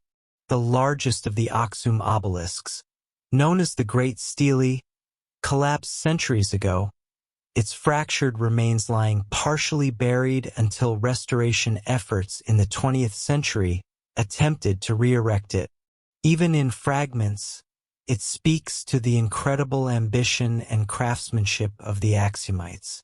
Standing before the re-erected obelisks today, one can sense the magnitude of labor, planning, and reverence that went into their creation, each stone a testament to human determination.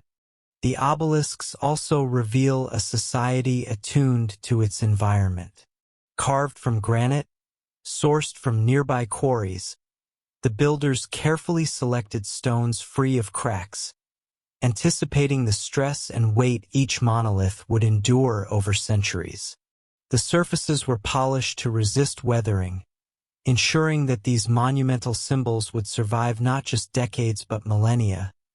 And survive they have, enduring earthquakes, climate shifts, and human activity to stand tall as guardians of Aksum's ancient legacy.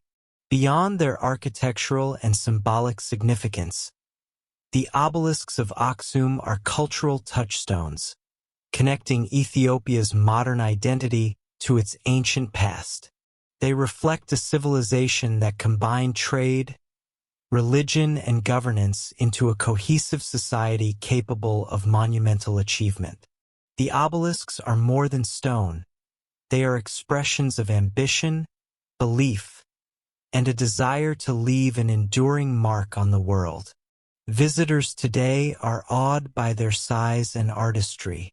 Walking among the stelae, one cannot help but wonder how ancient engineers achieved such precision, how they coordinated the movement and placement of stones that weigh hundreds of tons, and how they imbued each monolith with meaning that transcends centuries.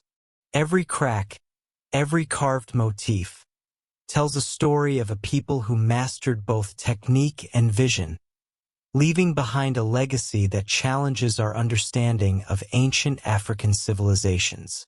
The obelisks stand as silent witnesses to the rise and fall of the Aksumite kingdom, reminders that human ambition, when coupled with skill and determination, can shape the world in ways that echo across millennia. They invite us to reflect not only on what was built, but on what humanity can achieve when ingenuity, labor, and belief converge. The massive obelisks of Aksum endure as monuments of mystery and marvel, their massive forms etched against the Ethiopian sky, They remain a symbol of what a society with vision, knowledge, and devotion can accomplish, standing resolute and proud, long after empires have fallen. The stone giants of Tula, in the heart of the Mexican highlands, amid rolling plains and scattered ancient ruins, stand the imposing stone giants of Tula.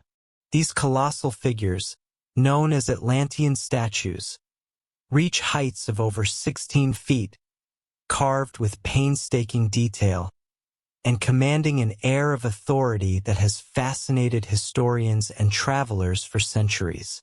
They are the guardians of Tula, the ceremonial center of the Toltec civilization, and symbols of a society whose influence would ripple across Mesoamerica. Tula flourished between the 10th and 12th centuries CE, succeeding the fading power of Teotihuacan and preceding the rise of the Aztec Empire. The city was a hub of trade, artistry, and ritual, and at its heart stood the pyramid of Tlahuizcalpantecutli, flanked by these monumental statues. Known locally as Atlanteans, each figure is carved from basalt, standing upright and clasping a symbolic weapon, likely representing spears or atlotls. Their size and posture suggest they were not merely decorative, but conveyed military might and spiritual guardianship. These stone giants are remarkable not only for their scale but for their precision and uniformity. Each statue is carefully proportioned, with detailed facial features, intricate attire, and muscular limbs, reflecting the Toltec mastery of both stone carving and symbolic representation. The sculptors must have spent years selecting the right blocks of stone, transporting them across the city, and carving them with tools of hard stone and obsidian, demonstrating an extraordinary level of skill and patience. Their placement atop the temple platform is deliberate and symbolic. Positioned in rows, the statues gaze outward, watching over the city, the people, and the surrounding lands. They may have represented elite warriors, deities, or even mythic ancestors, embodying both protection and divine authority. The Toltecs believed that connecting with the spiritual world required ritualized spaces and guardians that could channel energy between humans and the divine, and the Atlanteans fulfilled this role.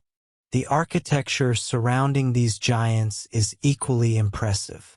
The platform itself is made of finely cut stone blocks, some weighing several tons, assembled without mortar, in a manner that has withstood centuries of earthquakes and weathering. The combination of the statue's mass and the stability of the foundations reflects an advanced understanding of weight distribution, balance, and engineering, suggesting that the Toltecs were more than builders. They were masters of monumental design. For centuries, explorers and archaeologists puzzled over the purpose of these figures. Were they purely ceremonial, designed to awe and intimidate visitors? Or were they functional, perhaps aligned with the sun, stars, or sacred calendrical events? Some studies suggest that Toltecs integrated astronomical knowledge into their architecture, with the positioning of the statues corresponding to celestial phenomena, linking the earth and sky in ways that remain partially mysterious to this day. Transporting and erecting these statues was a feat in itself. Each basalt block had to be quarried, shaped, and moved without modern machinery. Scholars theorize that teams of laborers may have employed ramps, rollers, and pulleys, combining brute force with ingenuity. The sheer scale of the project implies strong social organization, logistical planning, and perhaps even a religious imperative that motivated hundreds, if not thousands, of people to work in unison over many years. Beyond their physical presence, the stone giants of Tula hold a profound cultural resonance. They are reminders of the Toltec emphasis on warrior ethos, spiritual authority, and urban planning.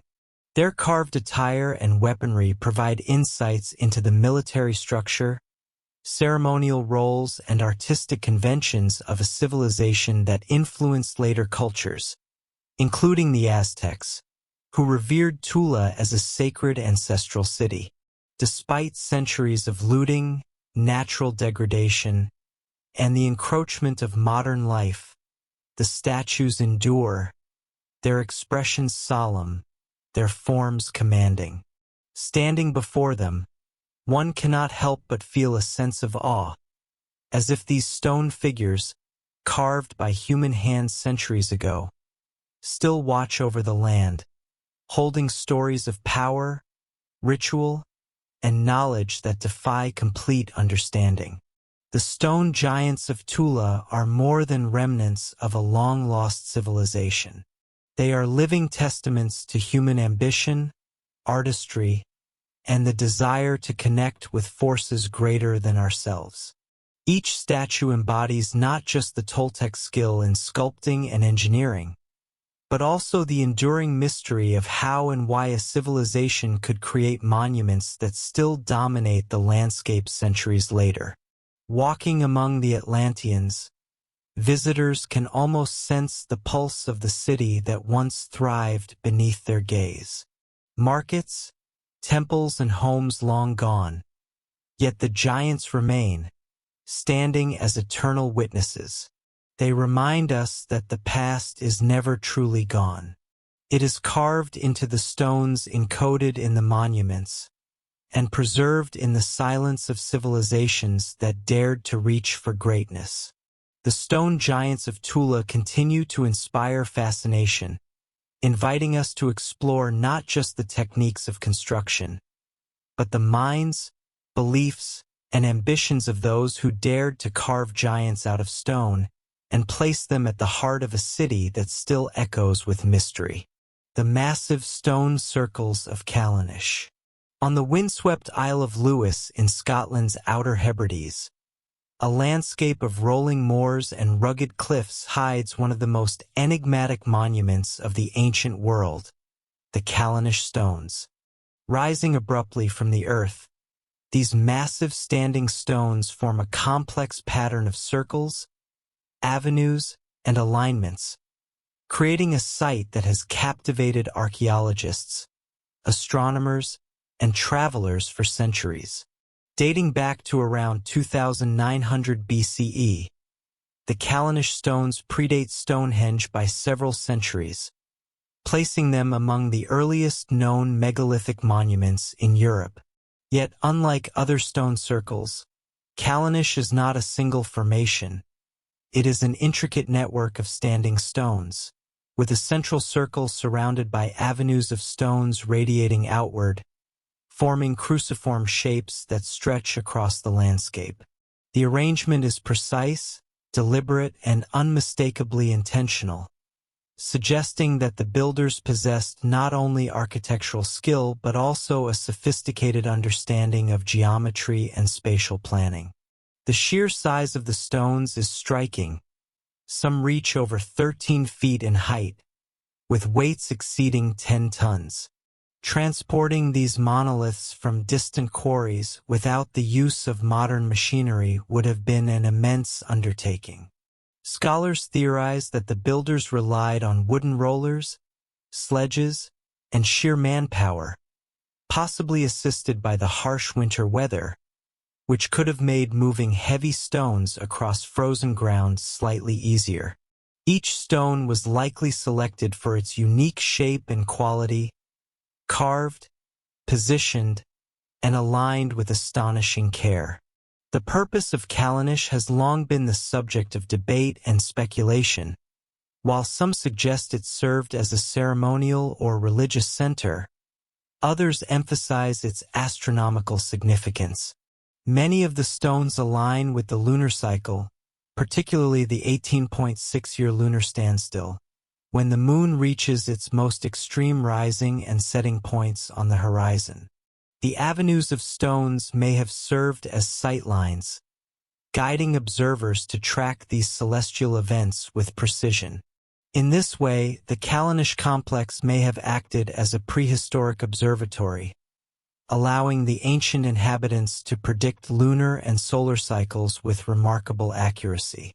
Archaeological evidence suggests that the site was used for centuries, possibly even a millennium, for ritualistic gatherings, feasts, and ceremonial activities. Excavations have uncovered remnants of dwellings, pottery, and tools, indicating that the stone circle was part of a broader cultural and social landscape. People likely traveled from distant regions to witness and participate in the ceremonies, drawn by the power and mystery of the stones. The design of the site itself evokes a sense of cosmic order. The central circle, flanked by the outer stones and aligned avenues, may symbolize a connection between the earth and sky, the mortal and divine, the temporal and eternal. The builders, though anonymous, clearly possessed a worldview that integrated spirituality, astronomy, and social cohesion. Each stone positioned with precision resonates with a deeper understanding of their environment and the cosmos. Standing at Callanish today, visitors are struck by the isolation of the site. Winds sweep across the moors, carrying the scent of peat and sea spray, and the stones cast long shadows at dawn and dusk. It is easy to imagine the ancient builders gathering here in ceremonial garb, performing rituals under the gaze of the sun and moon, their actions echoing through time, leaving a legacy carved in stone. Despite centuries of erosion, cultural shifts, and the encroachment of modern life, the Callanish stones endure, maintaining their alignment and grandeur. Each standing stone carries the weight of history, the intent of its builders, and the mystery of its original purpose. They challenge us to consider what knowledge and skill existed in prehistoric societies. Knowledge that allowed humans to move massive stones, plan complex astronomical alignments, and create structures that endure long after the people themselves have vanished. The Callanish stones are more than a monument. They are a dialogue across millennia, a testament to human curiosity, ingenuity, and reverence for the heavens. As the wind whistles through the stones, one can almost hear the voices of those who built them, speaking through time in a language of stone and sky. Their presence reminds us that even in the most remote corners of the world, our ancestors sought to understand the cosmos, celebrate their place within it, and leave behind markers that would endure far beyond their own lifetimes. Callanish stands as a bridge between the ancient and the modern, a place where history, astronomy, and spirituality converge. It forces us to confront the ingenuity of early humans, their ability to shape their environment, and their enduring quest to find meaning in the patterns of the heavens. It is a reminder that monumental achievement does not always require modern tools. Sometimes it requires vision, determination, and a profound understanding of the natural world. As the sun sets over the Hebridean moors, the stones glow with a subtle light, their forms casting shadows that stretch across the landscape, echoing the cycles of the moon and the movements of the stars. The Callanish stones remain, silent yet eloquent, a testimony to a people who looked to the sky, studied the movements of celestial bodies, and immortalized their knowledge in stone that continues to awe, inspire, and mystify all who encounter it. The colossal gates of Carchemish. On the banks of the Euphrates River, where the modern border between Turkey and Syria runs, lies the ancient city of Carchemish. For centuries, this city stood as a strategic and cultural hub of the Near East, a frontier of empires, a crossroads of trade, and a witness to countless battles. Among its many remains, none is as imposing, as enigmatic, or as awe-inspiring as the colossal gates of Carchemish. These gates, carved from massive stone and meticulously constructed, were far more than simple entrances to the city. They represented power, authority, and the technological ingenuity of the Hittite civilization that flourished here around 1400 to 1200 BCE. Towering over anyone who approached, the gates were built to impress, intimidate, and endure. Each stone block, hewn with precision, fits seamlessly with its neighbors, a testament to the extraordinary skill of the ancient stonemasons. The scale of the gates is staggering. Some stones weigh several tons, and the sheer height of the structure suggests that it was meant to dominate the surrounding landscape. Scholars believe that the gates were not only defensive structures, but also ceremonial. They served as a threshold between the mundane and the sacred, between the city within and the outside world. Approaching the gates, one would have felt the weight of authority, the presence of kings, and the power of empires long vanished. Carchemish itself was a city of immense importance. Situated along key trade routes, it connected Anatolia, Mesopotamia, and the Levant. The gates, therefore, were more than protective barriers. They were symbols of prestige, asserting the city's dominance and wealth. Reliefs and inscriptions once adorned the gates, depicting gods, kings, and mythical creatures. These images reinforced the city's identity, showcasing the divine sanction behind its rulers and the might of its military. Constructing such colossal gates required ingenuity and planning. The Hittites had to quarry, transport, and assemble massive stones without the aid of modern cranes or machinery. They likely employed a combination of ramps, levers, wooden sledges, and coordinated labor, reflecting an advanced understanding of engineering principles. The precision with which these massive stones were placed continues to baffle modern architects and archaeologists. Even today, remnants of the gates stand as a testament to techniques that have been lost over millennia. The gates also held a practical function in warfare. Carchemish frequently found itself under threat from rival kingdoms and invading forces. The massive gates could be closed to protect the inhabitants, forming part of a larger defensive wall system that surrounded the city. Yet the design balanced security with ceremonial grandeur, suggesting that appearance and symbolism were as important as utility. In this way, the gates were both fortress and monument, merging practicality with artistry. Archaeologists have uncovered evidence that the gates were part of a larger complex, including palaces, temples, and administrative buildings. Carchemish was a thriving city, a seat of governance, commerce, and culture. Its gates marked not just entry points but the thresholds of civilization itself, standing as silent witnesses to centuries of human ambition, triumph, and survival.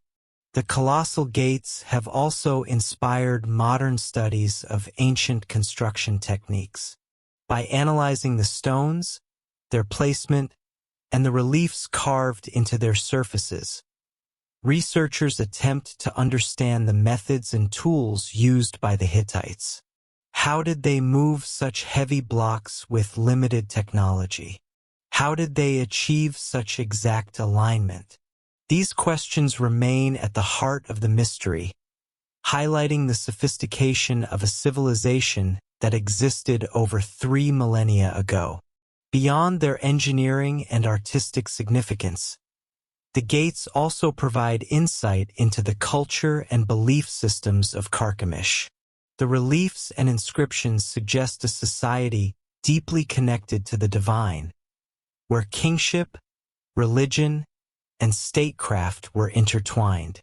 Every stone placed, every carving etched, reflected not just skill but a worldview that honored gods, ancestors, and rulers in equal measure. Standing today among the ruins of Carchemish, the colossal gates evoke a profound sense of awe. They rise from the earth as monuments to human ambition and vision, bridging the distant past with the present. They remind us that ancient societies, long before the conveniences of modern technology, achieved feats of construction, artistry, and urban planning that continue to inspire and mystify. Even as centuries of wind, war, and erosion have weathered their surfaces, the gates endure. Their presence invites us to imagine the city as it once was, bustling with merchants, soldiers, priests, and citizens, all moving through these massive thresholds under the gaze of kings and gods. The gates symbolize not only physical passage, but also the passage of time, carrying forward the legacy of a civilization whose ingenuity and power remain palpable to this day. The colossal gates of Carchemish are a reminder that human ambition knows no bounds. They challenge our understanding of ancient engineering and artistry, demonstrating that even without modern tools, civilizations were capable of creating structures of immense scale, precision, and beauty. Each massive stone is a piece of history, each carving a fragment of identity, and together they form a monument that continues to captivate, educate, and inspire. As the sun sets over the Euphrates, light filters through the remaining arches, casting shadows that echo the grandeur of a city lost to time. The colossal gates of Carchemish stand as silent witnesses to human determination, skill, and creativity, offering a window into a past that despite millennia remains alive in stone. They remind us that the story of humanity is written not only in texts but in the enduring marks we leave on the world. The hidden giants of Nuragisu, Nurakashi. In the heart of Sardinia, amid rolling hills and rugged landscapes, stands one of the Mediterranean's most enigmatic ancient constructions, Nurakashi, Shinarakashi. To the casual observer, these stone towers might appear as simple fortresses or remnants of a long-forgotten village.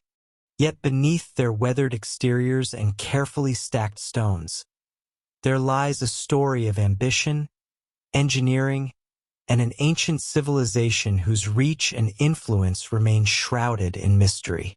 The Nurakashi civilization, which thrived on Sardinia from approximately 1800 to 500 BCE, left behind thousands of these stone towers, known as Nurakashis, scattered across the island.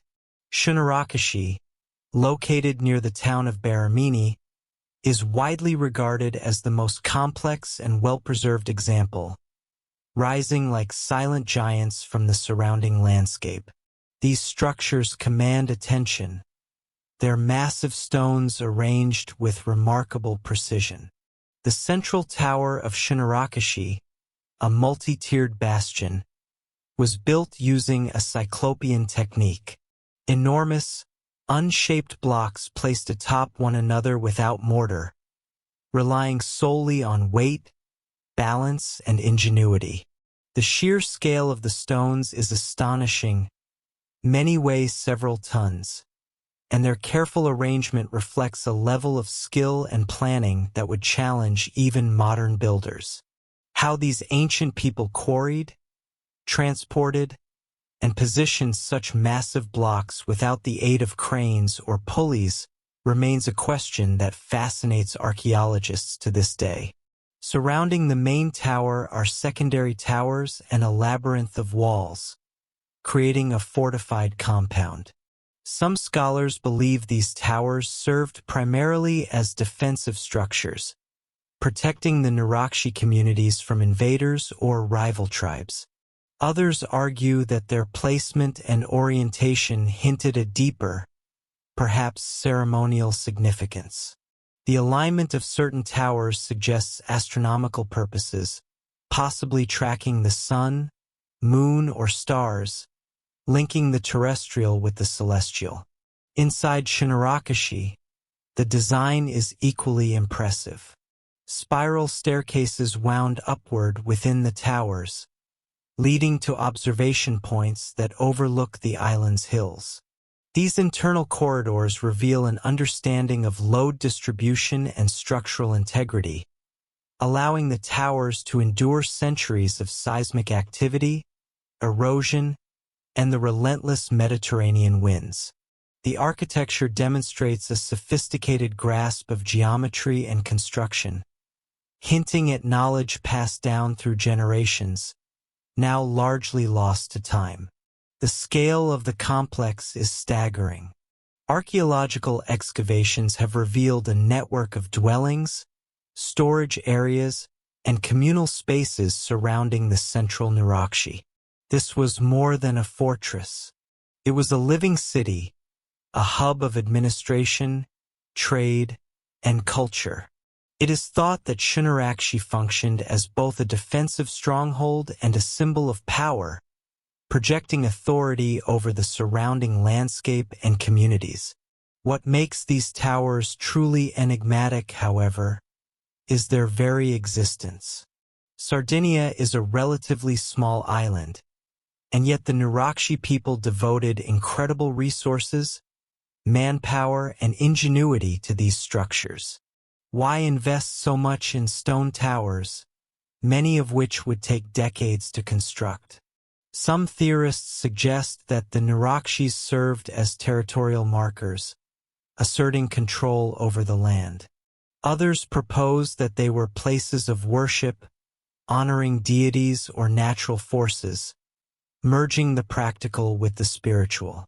Excavations have uncovered artifacts ranging from bronze weapons to pottery and jewelry, illuminating daily life and trade in these ancient communities. Bronze tools in particular indicate a society capable of significant metallurgical skill, suggesting that the Nurakshi civilization was technologically advanced for its time. These findings also reveal connections with other Mediterranean cultures, including the Mycenaeans and the Phoenicians, hinting at a web of interaction and influence that extended far beyond Sardinia's shores. Yet, despite centuries of study, many questions remain unanswered. How exactly were the massive stones moved and positioned with such precision? What role did astronomy play in their construction? And why did the civilization eventually vanish, leaving behind these stone giants as silent witnesses to their existence? Each unanswered question deepens the allure of Nurakshi, inviting scholars and visitors alike to ponder the ingenuity and ambition of its builders. Standing among the towers today, one is struck by their sheer presence. Even in ruins, the Nurakshi exude power, resilience, and mystery. The wind sweeps across the stone courtyards, carrying whispers from a time when these giants were alive with the voices of people, the clatter of bronze tools, and the rhythms of daily life. The towers, now empty, seem almost sentient, as if guarding secrets that may never be fully revealed. The hidden giants of Nurakshi remind us of the enduring capacity of human civilizations to shape the landscape. They challenge modern assumptions about prehistoric societies, demonstrating that communities long before the classical era could engineer, plan, and construct with purpose and precision. Each stone, each corridor, each tower is a testament to vision, determination, and knowledge that has transcended millennia. In exploring Nurakshi, we confront the limits of our understanding. The Nurakshi people left no written records that explain their intentions, leaving us to interpret their legacy through stone alone. The monumentality of the towers, the sophistication of their design, and their endurance over time all point to a civilization that was far more advanced than many might assume. The hidden giants of Nurakshi, Su-Nurakshi, are more than ancient ruins. They are echoes of a civilization that understood both the practical and the spiritual, the earthly and the celestial. They stand as silent witnesses to human ambition, ingenuity, and resilience, offering us a window into a world that existed thousands of years before our own, yet continues to captivate, inspire, and challenge our understanding of history. The colossal pyramids of Hohokam. In the arid deserts of southern Arizona, amidst the harsh sun and shifting sands, lie the remnants of a civilization whose ingenuity and ambition continue to baffle modern scholars. These are the Hohokam, a people who thrived in the harsh Sonoran Desert for nearly 1,500 years, between 200 and 1450 CE, leaving behind a legacy of monumental architecture and unprecedented engineering. Among their most enigmatic achievements are the colossal pyramids scattered across the desert, massive earthworks that tower over the landscape, hinting at a culture of precision, planning, and purpose.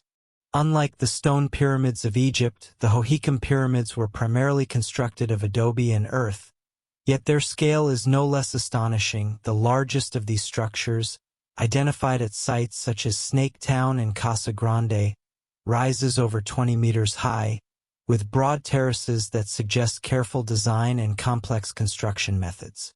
Archaeologists have long marveled at how, with remarkable precision, the pyramids were not isolated monuments.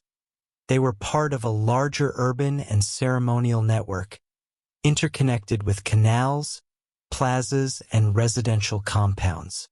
The Hohokam were master hydraulic engineers, diverting the waters of the Salt and Gila rivers to irrigate crops, sustain communities, and support these monumental constructions.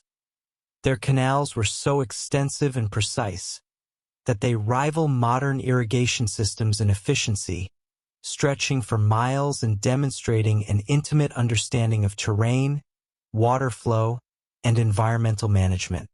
The design of the pyramids themselves remains a topic of fascination. Many feature multiple terraces, each supported by retaining walls of hardened earth, creating step structures that may have served both functional and ceremonial purposes. The largest pyramids were likely platforms for temples, administrative centers, or observatories. The alignment of certain structures with the sun, the solstices, and celestial bodies suggests that the Hohokam were keen astronomers, tracking time and seasons with extraordinary accuracy. Within these pyramids, archaeologists have uncovered evidence of ritual activity, offerings of pottery, shell ornaments, and even obsidian tools hint at complex social and religious practices. It is clear that the pyramids were more than architectural feats. They were central to the spiritual and communal life of the Hohokam. The construction of such immense structures would have required careful organization, large labor forces, and knowledge of materials and engineering principles that seem astonishing for a society that left behind no written language. The sheer scale of these earthworks also challenges our assumptions about prehistoric societies in North America. While earlier research often underestimated the Hohokam as a loosely organized, small-scale farming culture, the pyramids reveal a society capable of long-term planning, resource management, and collective action on a monumental scale. These were not temporary constructions. They were meant to endure, to dominate the landscape, and to symbolize the Hohokam's mastery over their environment. Excavations of the largest pyramids show evidence of regular maintenance and modifications over centuries, indicating that these structures were living centers, evolving with the society that built them. Layers of compacted earth and careful terracing reveal a deep understanding of weight distribution and erosion prevention, ensuring stability in a region prone to seasonal flooding and extreme heat. The builders of these colossal monuments clearly understood the interplay between natural forces and architectural design, creating structures that have survived for nearly a millennium, despite the harsh desert conditions. The ceremonial aspect of the pyramids cannot be understated. Many of the largest earthworks are strategically placed on elevated ground, visible from miles around, suggesting a deliberate intention to awe and inspire. These pyramids would have been sites of gathering, ritual, and governance, the heart of Hohokam communities. The terraces may have allowed large numbers of people to observe events, perhaps religious ceremonies or astronomical observations, uniting the population through shared experience and reinforcing social cohesion. Yet despite centuries of study, the pyramids of the Hohokam retain their mysteries. How exactly were these massive earthworks coordinated and constructed? What was the full extent of their ceremonial and administrative functions? And why, after centuries of flourishing, did the Hohokam civilization eventually decline, leaving these pyramids to stand silently in the desert? Each unanswered question adds to the aura of mystery surrounding these colossal structures, reminding us of the ingenuity and resilience of the people who built them. Today, visitors to these sites can stand atop the terraces and gaze across the desert, imagining the labor, organization, and vision required to create such monuments. The Hohokam pyramids are more than historical artifacts. They are a testament to human ambition, technical skill, and the ability to thrive in an environment that would challenge even modern engineering. These colossal structures, silent yet commanding, continue to inspire awe and curiosity, bridging the millennia between us and a civilization that harnessed the desert to create something extraordinary. The colossal pyramids of the Hohokam remind us that monumental architecture is not the sole province of the Old World. Across continents and cultures, human societies have demonstrated an innate desire to reach for the extraordinary, to transform natural landscapes into enduring symbols of their culture, faith, and ingenuity. Each mound, each terrace, each carefully placed layer of earth is a story of vision, collaboration, and mastery over both material and environment, echoing across time to challenge our understanding of the past. The lost city of Thimlicohenga, deep within the rolling plains of western Kenya, lies an extraordinary sight, one that has silently endured for centuries, a monument to human ingenuity and the complexities of early African civilizations. This is Thimlicohenga, a stone-built settlement whose walls, towers, and enclosures tell a story of social organization, defense, and survival that predates written history. For generations, the ruins have fascinated archaeologists, historians, and travelers alike, revealing a remarkable ability to construct complex communities from simple materials and offering a glimpse into a world that time almost forgot. Unlike the monumental pyramids of Egypt or the stone cities of South America, Thimlicohenga was built primarily of unshaped stones, carefully stacked without mortar, forming walls that have survived over 600 years. The precision and planning evident in these walls are extraordinary, considering the tools available at the time. The enclosures stretch over several hectares, creating a network of interlinked spaces, some designed for habitation, others for communal gatherings, livestock protection, and strategic defense. This arrangement speaks to a society deeply aware of its environment and the threats it faced capable of engineering large-scale constructions with simple resources. The design of Thimlicohenga is both practical and ingenious. The walls form circular and rectangular enclosures, some with multiple layers, creating defensive fortifications that could withstand invaders and predators. The entrances are narrow and strategically placed, forcing anyone approaching to funnel through controlled points, making it easier to defend. Inside these enclosures, families could live, trade, and protect their livestock, creating a self-contained community capable of sustaining itself during periods of threat or scarcity. Archaeological studies indicate that Thimlicohenga was likely inhabited by the Ganga or the Abasuba people, though much of the exact history remains shrouded in mystery.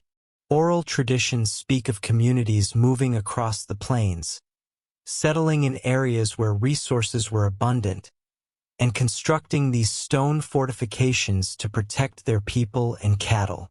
In a landscape dominated by open savanna, where visibility is vast and danger can arrive from any direction, the decision to build stone enclosures reflects an advanced understanding of both human behavior and environmental strategy. The construction itself required remarkable skill and coordination. Stones had to be carefully selected and stacked to form walls that could bear weight and resist erosion.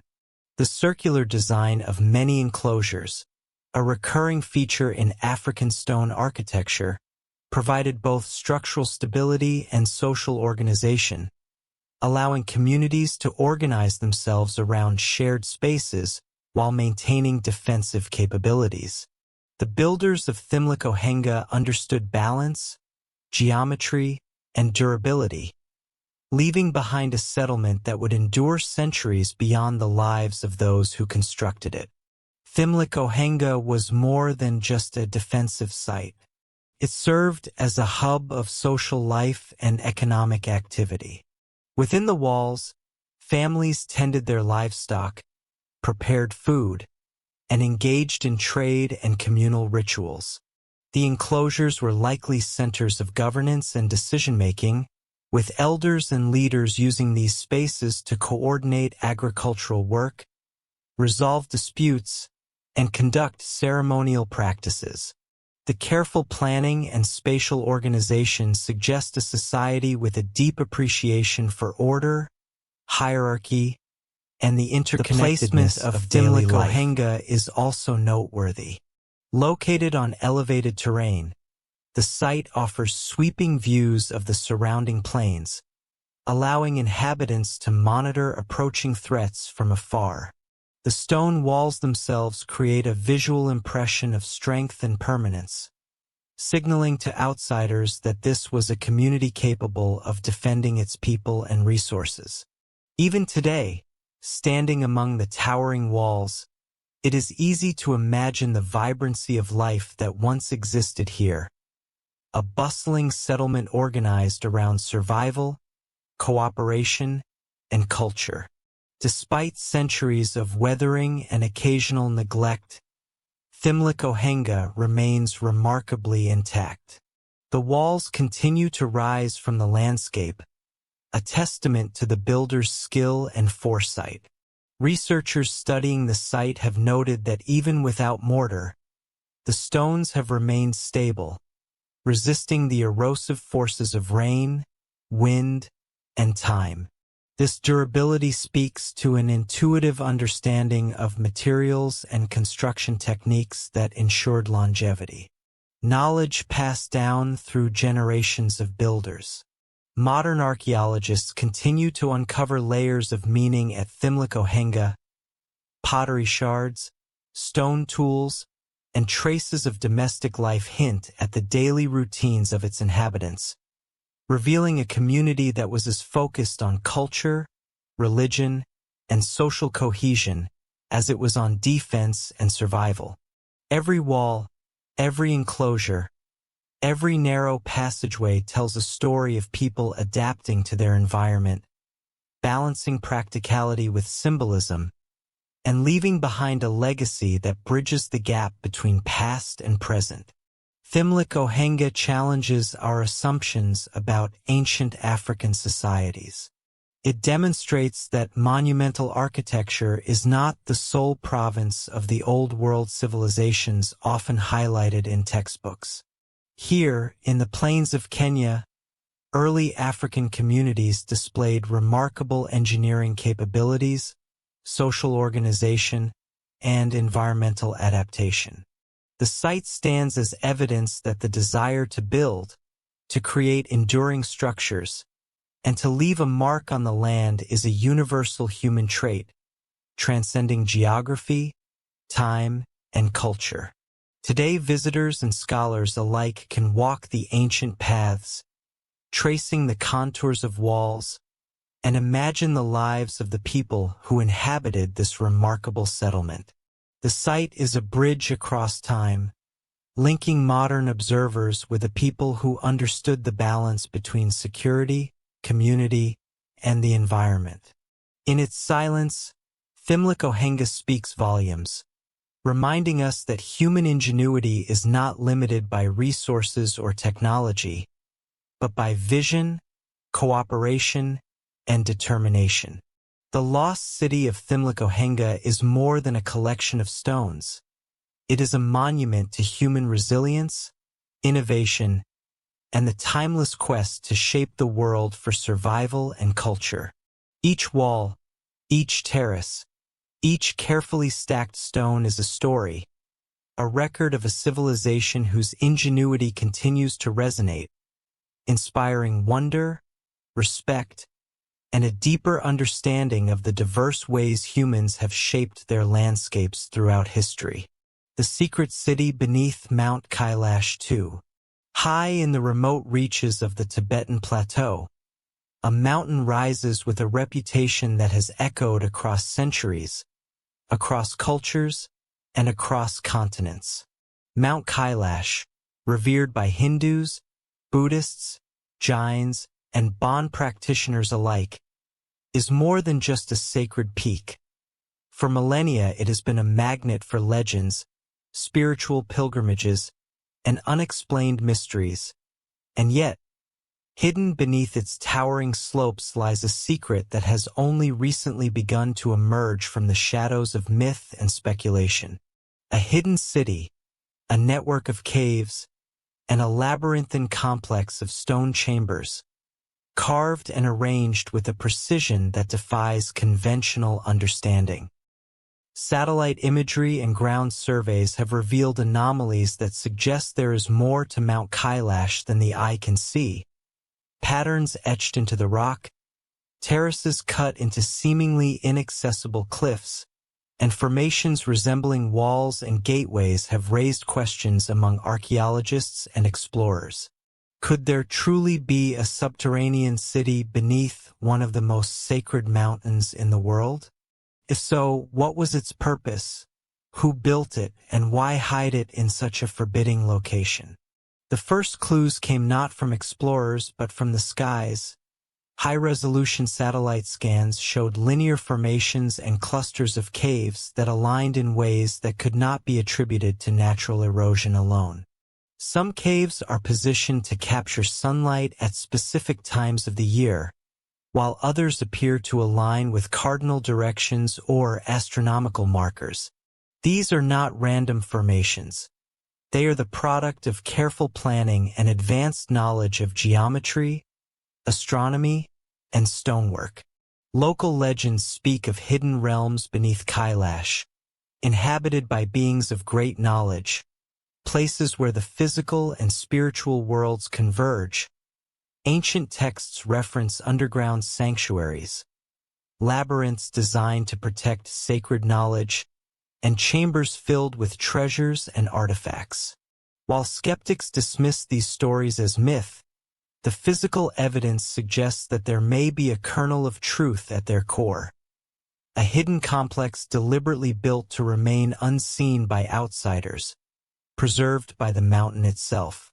Explorers who have dared to enter the lower caves describe vast chambers carved entirely from the mountain's solid rock, Stalactites and stalagmites intertwine with human-made formations, creating natural fortifications that are difficult to navigate. Some tunnels twist and turn with such complexity that only those with intimate knowledge of the layout could move through them safely. The builders seem to understand not just architecture but psychology, designing spaces to disorient, protect, and perhaps even test the determination of those who sought entry. Evidence of human habitation has been found inside some of the accessible caves, fire pits, stone platforms, and rudimentary carvings on walls. The markings suggest ceremonial practices, communal gatherings, and perhaps a connection to astronomical observation. Yet the true scale of the city remains elusive. The inaccessible chambers, hidden deep within the mountain, may hold artifacts, writings, or technology lost to time. Some theorists speculate that Mount Kailash was chosen as a protective sanctuary precisely because of its extreme altitude, harsh climate, and sacred status, a natural shield for those who sought to hide their knowledge from the outside world. The design of these subterranean spaces is astonishing. Large halls open into smaller chambers, connected by corridors cut with incredible precision. Many of the walls and ceilings bear geometric patterns, inscriptions, and reliefs, whose meaning is still undeciphered. Scholars suggest that these patterns were not merely decorative. They may have been functional, serving as astronomical markers, ritual guides, or mnemonic devices to preserve knowledge across generations. Mount Kailash itself seems to play a role in the engineering of the city. Water channels carved into the rock direct melting snow and rain through hidden aquifers, providing a natural source of life within an otherwise forbidding environment. Ventilation shafts and openings allow airflow through chambers that lie deep underground, maintaining stable temperatures and preventing stagnation. It is a fusion of natural geology and human ingenuity, a symbiosis of mountain and architect that continues to fascinate modern scientists. The secrecy of this hidden city may also explain why so few have dared to explore it fully. For centuries, the mountain has been off-limits to climbers. This reverence has inadvertently preserved the subterranean structures, shielding them from looters, vandals, and casual explorers. Those who do venture into the lower caves speak of a profound sense of awe, as though the mountain itself is alive, aware of their presence, and evaluating their intentions. Technological studies of the stonework reveal techniques that remain difficult to replicate even today. Blocks have been precisely cut and placed without the use of modern machinery. Some chambers are supported in ways that resist earthquakes, landslides, and the passage of centuries. The precision suggests an advanced understanding of engineering principles that scholars struggle to fully explain, raising questions about the knowledge and capabilities of the mountain's original builders. For many, the hidden city beneath Mount Kailash is more than a mystery. It is a bridge between worlds. It connects the physical, spiritual, and intellectual achievements of ancient civilizations. The mountain itself has long been considered a cosmic axis, a point where heaven and earth meet. Beneath its slopes, the subterranean chambers may have been a sanctuary, a repository of knowledge, or even a place where early astronomers and sages observed celestial patterns and recorded their findings. Modern exploration is ongoing with drones, ground-penetrating radar, and advanced satellite imagery. Researchers are beginning to map the underground network, revealing corridors and chambers previously hidden from human eyes. Each new discovery adds another layer to our understanding, but also more questions. How deep does the city extend? What secrets remain concealed in its deepest chambers? And most importantly, why was such a monumental undertaking hidden away beneath one of the most sacred peaks on Earth? The hidden city beneath Mount Kailash reminds us that human ambition and ingenuity know no bounds. It challenges our understanding of what ancient civilizations were capable of, and it beckons explorers, scholars, and dreamers to reconsider the line between myth and reality. In its silence, the mountain guards its secrets with vigilance, whispering stories of an advanced knowledge lost to time, a civilization that thrived in harmony with nature and sacred tradition. As the sun casts its first light on the peaks, shadows dance across the hidden entrances, hinting at the labyrinth within. The mysteries of Mount Kailash too continue to unfold, slowly revealing the story of a city designed to endure, to conceal, and to inspire. Its chambers speak of ingenuity, faith, and the enduring human desire to leave a mark upon the world, a mark that time itself struggles to erase. The hidden colossi of deep within the lush jungles of southeastern Guatemala lies Quirigua, an ancient city whose grandeur has long been overshadowed by its more famous neighbors. Yet for those who venture into its dense foliage, the ruins reveal a secret far beyond what one might expect. Colossal stone monuments, towering stelae, and sculptures carved with astonishing precision, standing as silent witnesses to a civilization that once commanded immense power and knowledge. These are the hidden colossi of Quirigua, remnants of a city that flourished during the height of the Maya civilization, yet whose scale and sophistication continue to mystify historians, archaeologists, and visitors alike. The site of Quirigua is small compared to other Maya cities, yet it boasts some of the tallest stone monuments ever created in the ancient Americas. The stelae rise to heights of more than 30 feet, carved from single blocks of volcanic stone, their surfaces adorned with intricate hieroglyphs and depictions of kings, gods, and mythical beasts. These monuments were not merely decorative. They were instruments of power, commemorating victories, astronomical events, and the complex political hierarchy of the Maya city-states. Each monument was carved with an understanding of balance and weight that allowed them to endure centuries of wind, rain, and seismic activity. The glyphs themselves are meticulously detailed, demonstrating an advanced grasp of both artistic representation and symbolic language. Scholars have marveled at how the Maya could achieve such feats without metal tools, pulleys, or modern engineering techniques. The precision suggests a level of knowledge that modern science is only beginning to comprehend. Beyond their sheer size, the stelae are strategically positioned within the city.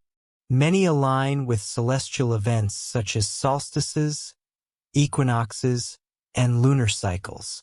Some researchers believe that these alignments served as a calendar system, guiding agricultural cycles and ceremonial observances. Others propose that the positioning reinforced the political and religious authority of Quirigua's rulers, integrating their rule with the movements of the heavens. The intertwining of astronomy, religion, and power demonstrates the Mayas' holistic approach to urban planning, engineering, and cosmology.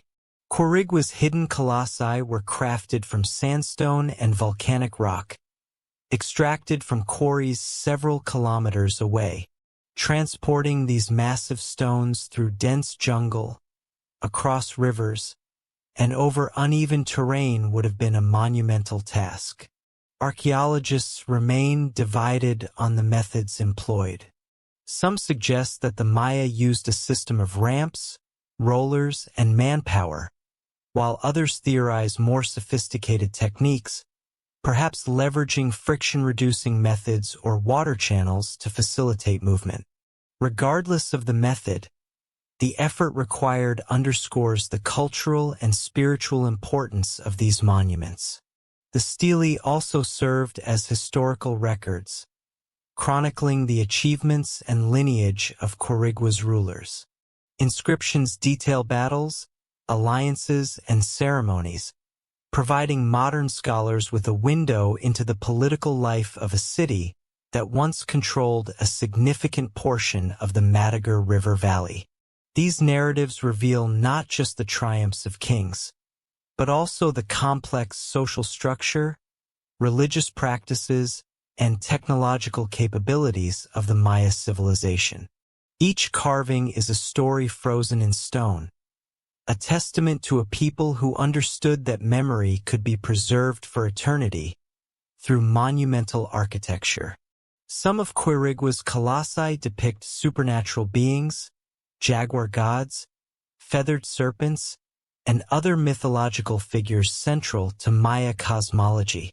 These carvings are more than artistic expressions. They are embodiments of cultural beliefs, cosmological principles, and the spiritual authority of rulers. The integration of mythology, art, and engineering suggests that the construction of these colossi was not merely a political statement, but a deeply spiritual endeavor, aligning human effort with cosmic forces. Despite the grandeur of Quirigua, the city was abandoned centuries ago, leaving these colossi to stand alone amidst the encroaching jungle. Over time, vegetation and soil accumulation concealed much of the city, preserving the stelae while hiding them from immediate discovery. Only in the 19th and 20th centuries did explorers, archaeologists, and local communities begin to map and document the site. Today, Quirigua remains a powerful reminder of the Mayas' engineering mastery, cultural sophistication, and enduring connection to natural and celestial worlds.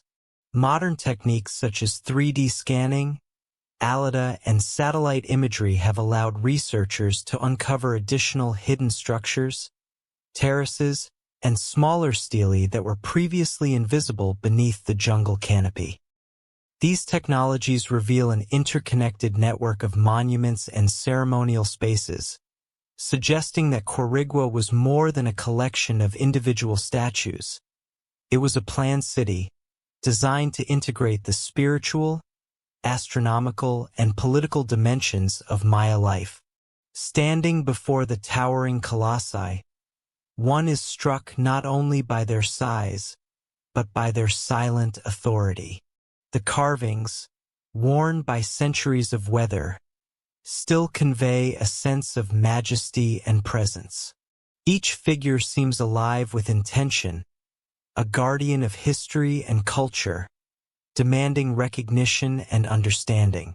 They remind us that ancient civilizations were capable of feats that challenge modern imagination, blending artistry, engineering, and spiritual awareness into works that endure across millennia. The hidden colossi of Quirigua are more than relics. They are a dialogue between the past and the present. They invite us to question the limits of human ingenuity, the intersections of culture and science, and the ways in which monumental architecture can encode knowledge for future generations. In their shadows we find the echoes of kings and gods, of a civilization that sought to leave an indelible mark on the earth, and of the mysteries that still await discovery beneath the green canopy of the Guatemalan jungle, through careful observation, analysis, and preservation.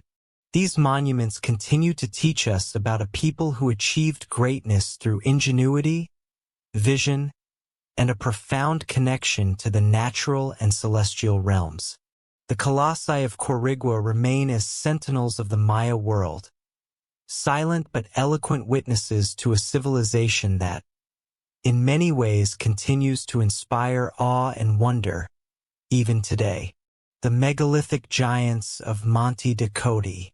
In the heart of Sardinia, an island of rugged landscapes and ancient mysteries, stands a monument unlike any other in the Mediterranean.